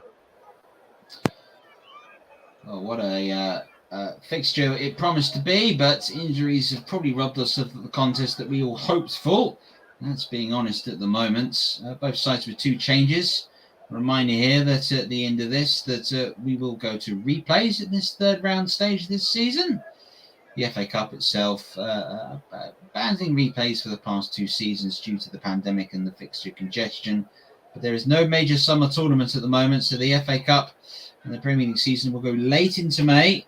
And 2 more changes look like going to be made by Graham Potter. It looks as if Cesar Azpilicueta is looking to come on for Chelsea. And I also suspect Amari Hutchinson, the former Arsenal player, is also going to come on in this contest. We'll wait and see what goes on at the moment. This is Aymeric Laporte. Now here's Ankajani. And we'll Ankajani again to Laporte. Back to Ortega, the goalkeeper. In truth, has not had a lot to do today. Stefan Ortega, aside from Arminia Benfield, made 1 appearance so far, the 30-year-old. For his 2nd appearance, looking on a clean sheet, that would be something he'd very much look forward to. Referee still yet not seeing time to make the change, and we have played an hour in this contest. And a reminder, folks, to leave your votes for who you think is player of the match. And if yours, we get to the 90th minute and it matches the choice here of the great Chris Whiteman, then congratulations. There's at least 6 Trevor Bonds. Here is Calvin Phillips. And plays it coolly and calmly back to Manuel Ankajani, the Swiss international. Riyad Mahrez. Bernardo Silva. Mahrez again for Manchester City. Nice little ball at the moment, looking to play through. Walker here. Mahrez all the way across here to João Cancelo. And he was caught. And a free kick in a promising area for Gallagher. An opportunity to play the ball in. And looks as if there is going to be another booking made by referee Robert Jones. Indeed it is. The yellow card comes out. And Gallagher will think, oh dear, Chris, probably that had been building for a while.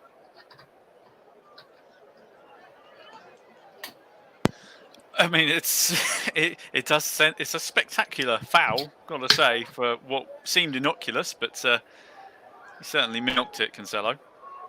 But yeah, Conor Gallagher just picking up a booking. He's definitely somebody whose reputation has been enhanced by loan spells. He was a very good player at Crystal Palace in his most recent one, and it's good to see him get some first-team action for Chelsea. So there are silver linings as Hutchinson coming on for Ziyech and Azpilicueta for Jorginho. So more changes afoot for Chelsea. Here is Foden's ball in. There's the header away there from Koulibaly. And it's out wide to Riyad Mahrez at the moment. Foden just trying to find half a yard and ends up playing it back rather coolly and calmly, has to be said. And confirmation there that Jorginho has departed and Cesar Azpilicueta has come on. So in this game at the moment, it's looking like at the moment it's starting to be a contest which is falling by the wayside. It's worth noting here that Chelsea at the moment, bear in mind we talked about Conor Gallagher's brilliant foul, as it certainly was as well, is only the second player from Surrey to be playing in the Premier League at the moment. He signed from Epsom.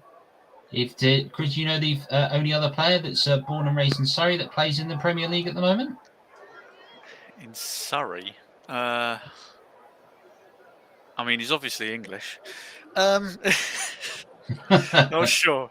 You'll have to tell me on that one. Luke Shaw of Manchester United, born from Kingston really? upon Thames. There you go. And if I'd ever made it, I would have been the first. But sadly, I didn't have the ability, fitness, or drive. But there we go. I just needed those three things, to be fair. Yes. Well, I just needed a left hamstring that worked, and I might have been all right. Well, you know, these things happen. But there we go. What can you do about them? And for Chelsea here, after they're making their 4 changes, they've yet to be able to affect the game. We're 25 minutes away from Chelsea going out to consecutive cup competitions to consecutive teams. Twice Liverpool, and they're looking like twice this season to Manchester City. And in truth, Manchester City have been a class above. Very much ever since the free kick went in by Riyad Mahrez, they were in complete control after that point. From there, they were able to control the game. And Julian Alvarez's penalty at the half-hour mark really did compound it. 8 minutes later, Phil Foden has found the goal, and it really has turned the game around very much in the favour. Here is a chance here for Fofana, and he's bursting forward. He's won a throw-in in a positive area, and at least he's shown a little bit of life in the contest. But in terms of the contest, it feels like this was all ended when 6 minutes before half-time, when the third goal arrived from Phil Foden. Azpilicueta, Fofana here for Chelsea. That's Dennis Dacto Fofana showing great strength to push past. Now, it's a poor touch. It's a second poor touch, it has to be said, right on the edge of the area. Here's Gallagher. Thought about the shot, decided not to go for it at the moment. Here's Hull. Gallagher again. And Mahrez is able to intercept quite fantastically. And there is across the area. Now there's a chance out wide at the moment. And this is good running at the moment from Julian Alvarez. A chance for a counter-attack is on. And Chelsea have about 5 players on. And as Chris saying there, players dwelling on the ball there. Yeah, Gallagher, he just thought about it too much, took one too many touches and immediately got closed down. And the way that City are playing at the minute with their, they're playing like they're an angry swarm of bees. The moment somebody touches the ball in dark blue, there's about 4 players around them. So it's Chelsea just don't have the time to dally on the ball. So they've got to be quick with their decision making, and that's very much where City have been catching them this match. Yeah, it's cutthroat thinking. That's always the case in football. There's a term. There's no being ruthless. What that means, roughly translated, ladies and gentlemen, is very much on the case as well. That players go ahead and take the right decision on the pitch when required. The footballing brain, as they say, is Phillips. Now here's Laporte. And the match itself has certainly slowed down in this contest, but one thing we are looking forward to is how this will continue. This is Phillips. A reminder, ladies and gentlemen, that the 4-4 result is still on today. I feel like at the moment I should be at the point of saying, doing Gary Lineker, saying, if we finally get a 4-4, I'll do one of these matches in my underpants. But you can't see my face, so it doesn't really matter, does it? I mean, if this finishes 4-4, I don't know what I'll do. I feel I'll like have to think of something. I feel like we're on a scene from England Manager, the Ricky Tomlinson film. Mike Bassett, where he's going to chuck his job in and go be a binman. But there we go. It's a noble profession. Yes, it is a noble profession, of course. But Mike Bassett as England manager, that's couldn't have done worse than Sam Allardyce, let's be honest. To be fair, there is no better cure for COVID than sitting down and watching that, and I can certainly announce that. Here's Cancelo. Thought about the shot in the end at the games, and we'll come to another point at the moment. This is the chance for Bernardo. Back to Calvin Phillips at the moment. He will pass inside to Mahrez. Leaves it off and again. Now here's Phillips. Well, we've heard from the owner and head producer here from the commentary hub. Russ Vernon has said that if this game does finish 4-4, he's going to quit Leeds and support Burnley for the rest of his life. So, all Burnley right, fans, come on then. let's have the best 22 minutes ever. Yep. All we need to see is 5 goals, and we would have witnessed. I will hold you to that, Russ. If this somehow finishes 4-4, I want a picture of you in a Burnley shirt sent to me by tomorrow. Yes, on the way to Turf Moor. Yes. Yep. Well, at the moment, it doesn't look like it because Manchester City are in complete control, it has to be said. Good that Calvin Phillips is back on after what took place. What do you make of Pep's comment, him being out of shape and being overweight after back from the World Cup? I mean, he didn't get used, did he? So it was a bit of a waste of time for him. In all truths, there were a couple of players, weren't there? There was somebody else who went, Maddison as well. Just they got taken and then weren't really used. So it doesn't really surprise me that Phillips has come back a little bit out of shape and lacking sharpness. Has kind of shades of what Jose Mourinho said about Luke Shaw years ago, before Luke Shaw then decided to turn into an absolute animal for the Euros. But it has shades of that. I think Calvin will probably take it on the chin and get back into shape, as that is a stonewall yellow card if I've ever seen one. As Chelsea getting underway, I'll hand it back to you because Azpilicueta has a chance out wide here. Here he does, says Azpilicueta, and the chance is not taken, and it's slotted back out. I had some high hopes, Azpilicueta. I gave the commentary up to stop. Yeah, Bernardo Silva was the trademark. This is a yellow card tackle. But yeah, Phillips, I'm sure he'll be fine. He's at probably the best club in England facilities-wise to get back into shape. So he'll get back on track sooner rather than later, and I dare say he'll use that comment as motivation to perform better. So we shall see, but it's certainly a little bit of a benchmark that Pep's put down for him. Get back in shape, get back in the team.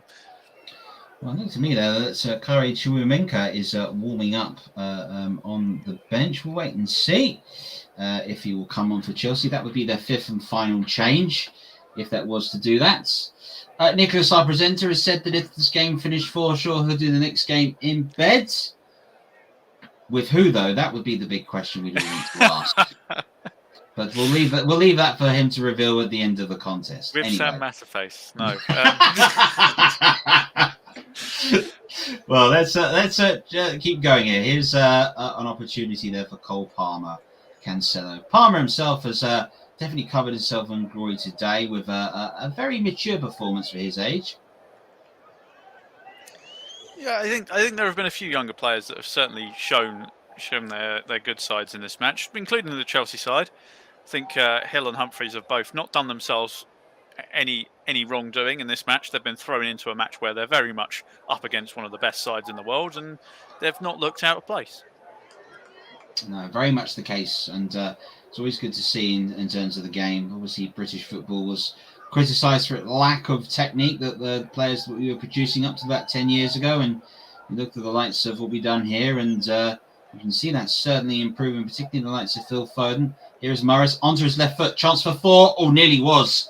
Left-footed strike curling. Arrizabalaga was stranded, and it's just flashed wide, and that's the best chance Manchester City have had in the second half. Nearly was a fantastic 4 then. Well, he fancied it again, didn't he? It was on his favourable left foot. If he had a little bit more space, he might have curled that in. But I think Conor Gallagher stuck to him like glue just before he got the shot off. So, yeah, good defending in the end as Mason Mount makes way for Chukwuemeka. I think that's how you say that name. I didn't have a run-up with that one, so yeah. Yeah, Carney Chukwuemeka is coming in. He signed from Aston Villa this season. 19 years old. His older brother Cano plays for Crawley Town in League Two, so there's a footballing pedigree in that family. And Chelsea will be hoping that that can spark it through. That's just a long clearance. It's suddenly broken well at the moment to Azpilicueta. It's currently 3-on-3 at the moment. It may not be for too much longer. Now it's the chance at the moment for Omari Hutchinson. And Omari Hutchinson's ball across the middle ended up going nowhere. A man who seems to be reinvigorated after leaving Arsenal last season. But that was just a long clearance, and it just suddenly showed that there was a little chance. But some slight indecision has to be said from Azpilicueta, proving he's certainly a right back and not a rated midfielder. Yeah, just stick a toe at that. He could have. Hutchinson's ball was just praying for a little deft touch to deflect it towards goal, and he just didn't go for it. So that could have been Chelsea's chance to get a foothold in the game. But there you go. The attempts 8 for Manchester City, 2 for Chelsea. So even if they scored both their goals, they would still not be level. Both their shots, should I say? They scored both their goals. Naturally, that's Michael Owen level punditry. That, my bad. Well, you know, as famously once said by Kevin Keegan, I know exactly what's around the corner. I just don't know when the corner is, and we should wait to see what's coming up next. Still, it's a game of 2 halves played between 11 players, and at the end of it, somebody might win or not. We have to wait and see. But it's looking like Manchester City are in control. There is Foden pressing and Alvarez, and Manchester City have not given up here, this sort of press, and they really have pushed Chelsea right back into the edge of their own area. But it was from a clearance that the Chelsea with the chances when Manchester City do push forwards. And there is that, and the Chelsea fans are still making their voices heard at the moment and enjoying their day out there in Eastlands, as the case may be. So, thank you very much for joining us here on the TC Hub, the Commentary Hub, your place for alternative commentary. This is a live and exclusive alternative commentary here of Manchester City versus Chelsea. FA Cup third round.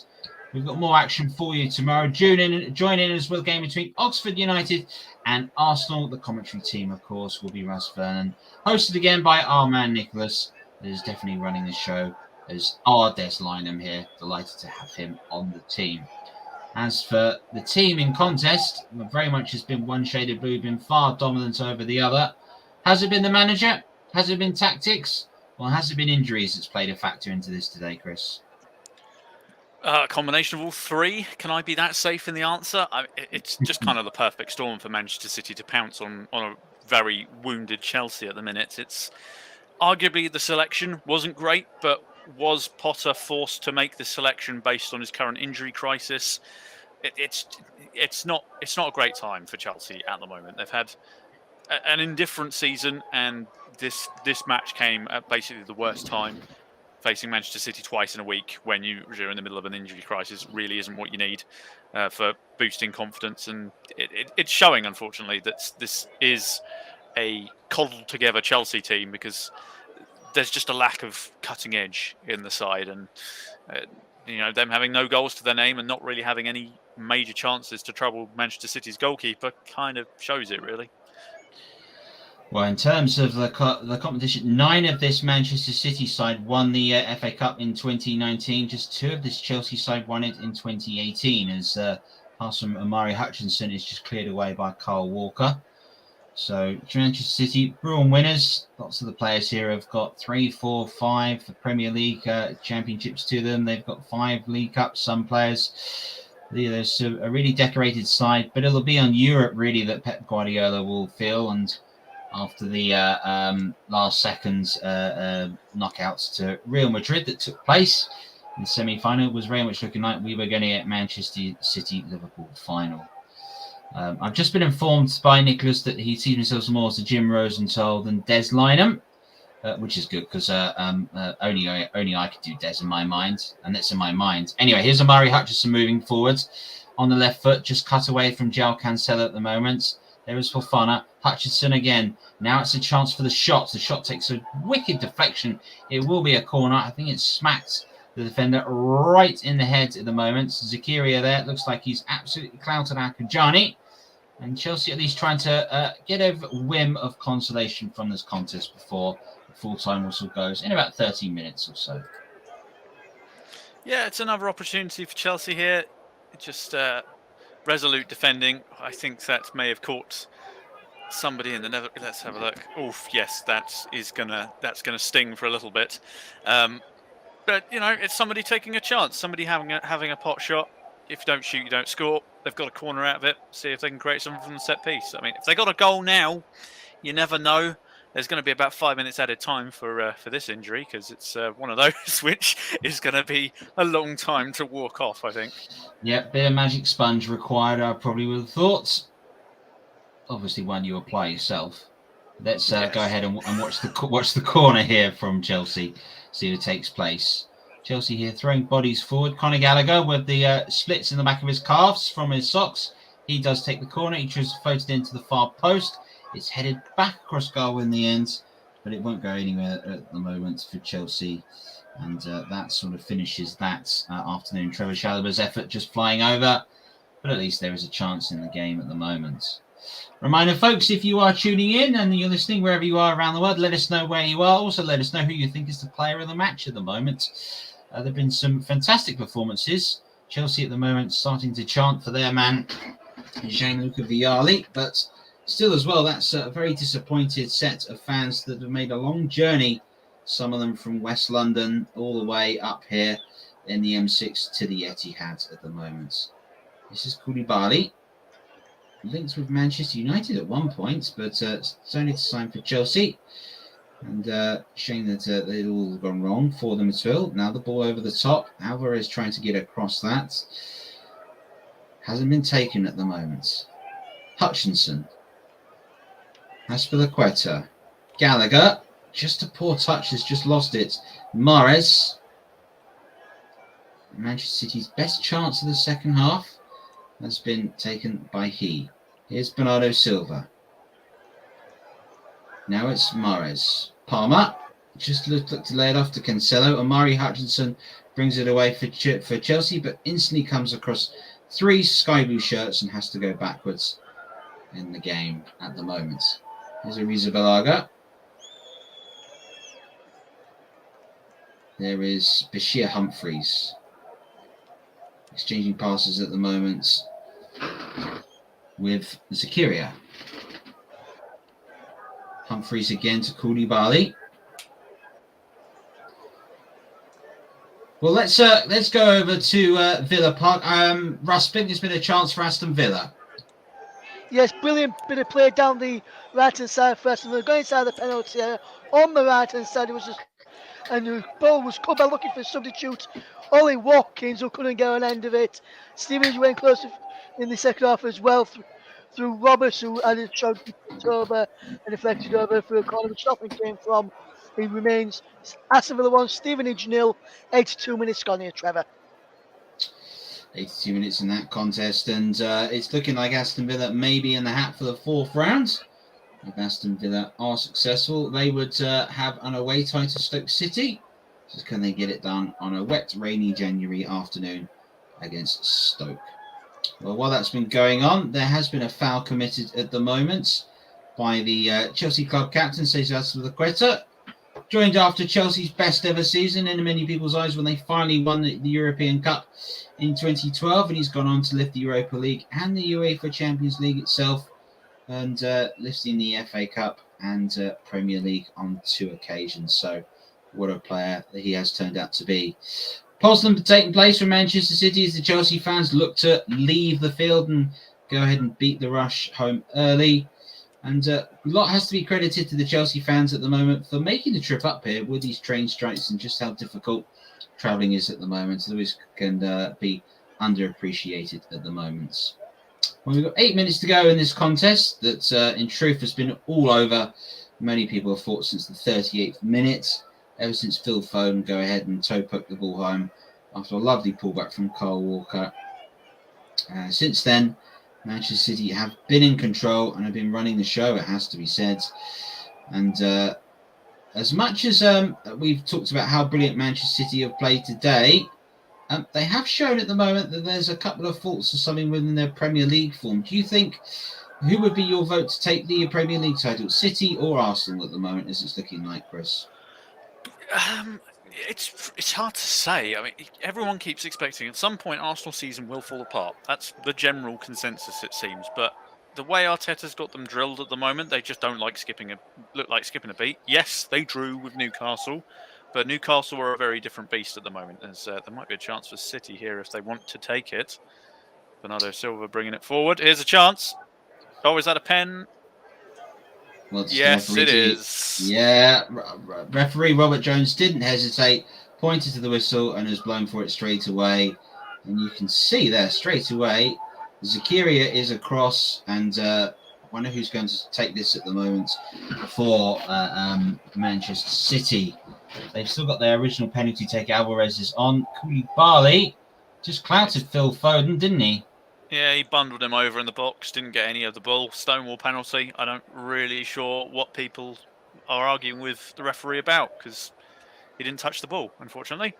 That's just how it is. It's not been Chelsea's night, and it's just going to be compounded here. Azpilicueta has come onto the pitch, and he just seems to be in a raging mood because when he gave that foul away a couple of minutes ago, he booted the ball into the advertisement boards, narrowly missing a steward who had his back turned to him, so it could have clouted him on the back of the head. So not really being the model captain at the moment, but looks like it's going to be Riyad Mahrez looking to get his second of the game from the spot. Well, Riyad Mahrez will stand up for Manchester City. Shout out to Lindsay Brook Arts Club, listening all the way from a stormy California. Hope it's all going well and you're staying safe. So here is Riyad Mahrez from the spot from 12 yards to make it 4. And he has, and we are halfway in to the 4-4 mark. But before we go ahead and talk about the penalty, we're going to go over to Villa Park. There's been a red card for Aston Villa. Yes, VAR are checking it, Trevor. It's gone to Dendoncker, who fouled his man inside. He pulled him on the edge of the penalty area, and the man is Campbell. He put on the edge of the penalty area, and then he continues inside the box, and he takes him out inside the box. The referee initially gave a free kick, and then he listened to a voice in his ear and gave a penalty, and sent Dendoncker off. They are now checking these, and I'm not sure if it's going to be a penalty and a red card or going to be a free kick for a foul just outside the area. And if it's a free kick outside, I think the red card will be rescinded. But at the moment, it's a penalty to Stevenage and a red card for Dendoncker. Come back to me in a moment, Trevor, when I find out a bit more. Okay, thank you very much there. Well, it could be a way back in it for Stevenage and real drama at the end of that game. Chris, want to get your thoughts on Riyad Mahrez's penalty? Was there any doubt? Not really. He dispatched it emphatically to the goalkeeper's left. There wasn't really any stopping it, but Mahrez seems to love playing Chelsea, and certainly this week, essentially, he's got a hat-trick over 2 games. But yeah, I'm sure Chelsea fans will be happy to see the back of him, much like the Manchester City fans showing their back to the pitch whilst they do the Poznan. Well, certainly can be enjoyed and celebrated. We'll go back to Aston Villa. A penalty and a red card has been confirmed. Stevenage have a way back into the game, Russ. Yes, and it was a definite penalty for Stevenage, Trevor. And I'm trying to work out which man it is who's going to take this, because normally it would be Luke Norris. is the substitute number 19, Reed, who will now step up for Stevenage in the 88th minute after VAR checked the penalty decision. Reed off of the bench, and he scores for Stevenage. Sent also the wrong way, and Stevenage have gone way back into this cup tie. It's a fantastic penalty from Arthur Reed off of the bench, and Stevenage, who have played absolutely fantastic in this game, have found a way back into it. Mike Coleman will be somewhere inside that Stevenage crowd, going bananas right now. It's Arthur Reed off of the bench. It's level things at Villa Park. Aston Villa 1, Stevenage 1. 2 minutes to go, plus stoppage time. What a game this has been here at Villa Park. Well, the goals have been at the Etihad, but the drama sounds like it's very much been at Villa Park this evening, as the FA Cup really does start to show us just what it's all about. A note to point out here from Manchester City today that Rico Lewis, the young 18-year-old, has made his debut for Manchester City, coming on for Bernardo Silva. His father owns a boxing gym, and he grew up inspired by Muhammad Ali. So, can he find a boxing blow? As for our great 4-4 prediction today that we had, well, Chelsea are the ones letting us down. Manchester City have done their part. Can they find a fifth? This is Julian Alvarez. There's options out wide, and there's lots of space out wide for Kyle Walker to move into. Now it's Phillips. Zakaria. Phillips again. Will pass for Walker. Phillips across to Laporte. Sees the gap. 2 minutes from the end of the 90. Here is Cole Palmer. This is Rico Lewis. First early touches for the young man, Palmer. Lovely little flick over the top. Cancelo is able to go and beat Trevor Chalobah. Plays a long ball over the cross. It will lead Julian Alvarez to show his pace, but he shows it well here against Koulibaly. Alvarez's ball into the middle. Palmer trying to get to it. It's cleverly played away at the moment. Gallagher. And it's got to be won there in the end by Zakaria. It wasn't quite. It has been cleared away there. It's the 88th minute. They're 4-0 up, and they are still pressing like their lives depend on it. It's just... Chelsea really didn't stand a chance here, the way that City have come out and applied themselves to this game, because it's just been relentless, I think is the best way to describe this performance from City. Doesn't matter what the score is, we're not giving you time. No, and we're just watching the picture-in-picture version of the replay, which Stevenage have scored from. And, well, what a moment this has been. And look at that, Rosin's keeper completely the wrong way. 1-1 at the moment between these two players. Russ, great your views. What's it looking like towards the end of the game there? Well, Trevor, just as you're coming to me, Stevenage, as we're going to 6 minutes of stoppage time, have taken the lead at Villa Park. It's a corner from the right, from the left, from Stevenage's right-hand side. Reed takes it short to the substitute Campbell, who unmarked, run inside the penalty area and fired a shot past Olsen at his near post just as we go into 6 additional minutes. Mike Orneman has just seen 2 Stevenage goals in the 88th and the 90th minute at Villa Park. Villa down to 10 men, and they're now trailing by 2-1 to League Two Stevenage. And what a game I have witnessed this afternoon. Stevenage were 1-0 down and out of it, they looked like. Well, they've fallen the way back and they've turned the game on its head, and they're now leading 2-1, and they've got a man advantage as well. 91.5 minutes gone here, Trevor. So another 5 and a bit minutes to go. 4 minutes to go, should I say. It's Aston Villa 1, Stevenage 2. Well, just to let you know, that those listening, we are going to go to Villa Park for the final couple of minutes of it. In the meantime, we need to go ahead and decide the player of the match. And Chris, would like to get your votes. And who's your commentary hub player of the match for this evening?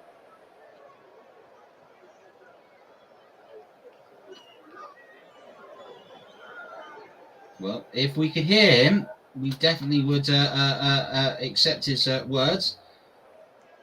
I've got to get used to this new microphone that I've got. We're just sorry. I was a little bit stunned by seeing the Stevenage replay. They've smashed it in at the near post from that corner, as Russ described. Riyad Mahrez, to me, is hands down man of the match, just because, he's dominated this game. He has caused Chelsea problems no end this match. Every time he touches the ball, you just expect something to happen, as he just plays a lovely ball on the overlapping wing back. And look, there might be a chance here for City as well. Still going deep into stoppage time. It's been wonderful work, Eric, from Manchester City. They have been the better side. They've been a class above Chelsea today, injuries or not. This is Rico Lewis just winning the ball back, and they're still continuing to race, and very much the game wasn't won off the bench. The front three were 4 goals today that have put Manchester City into the 4th round of the FA Cup. Who will they play? Well, you can find out tomorrow here on the Commentary Hub, live exclusive commentary. We're going to bring you, hosted of course by Nicholas / in brackets Jim Rosenthal, and he'll be joined in commentary that day by Russ Vernon. We're nearly at the 2-minute mark. I suspect that Robert Jones isn't going to blow for too much longer, and indeed it does. That settles the contest. Manchester City are winners by 4-0, but there's been a chance at Aston Villa, so we're going to move over and finish the rest of this with the final few minutes of stoppage time over at Villa Park with Russ. Thank you very much, Trevor. And this has been a good match that I have watched today. Aston Villa just went close a few moments ago with a shot from the right-hand side of the penalty area as they attack, and he just went wide. Stevenage have just won a flick on there with Reed all the way through, looking towards Reeves there, who glides into Olsen, who can't get the ball there, who collected the ball there brilliantly, should I say. Is now Aston Villa just knocking the ball around back at the back with Chambers, the former Arsenal man, coming up towards halfway. Over halfway now, and Aston Villa just keeping hold of the ball. As here's Douglas Luiz, who will look to keep the ball moving forward. Emi Buendia, the substitute for Aston Villa, just inside the Stevenage half, and he lays it across to Ashley Young, who was one of the substitutes that come on for Matty Catch in this second half. Villa with the ball into the penalty area, and he's gone all the way through. Come off the legs there of Smith at the back post, out for a throw to Aston Villa. And I must say, in this game, Aston Villa have been poor, but he's gone out. He came off Smith, but the referee, for some reason, has given a throw-in to Stevenage when he definitely came off number 14 Smith there. The referee's still playing time on. We've got about a minute left of added on time at the end of this game.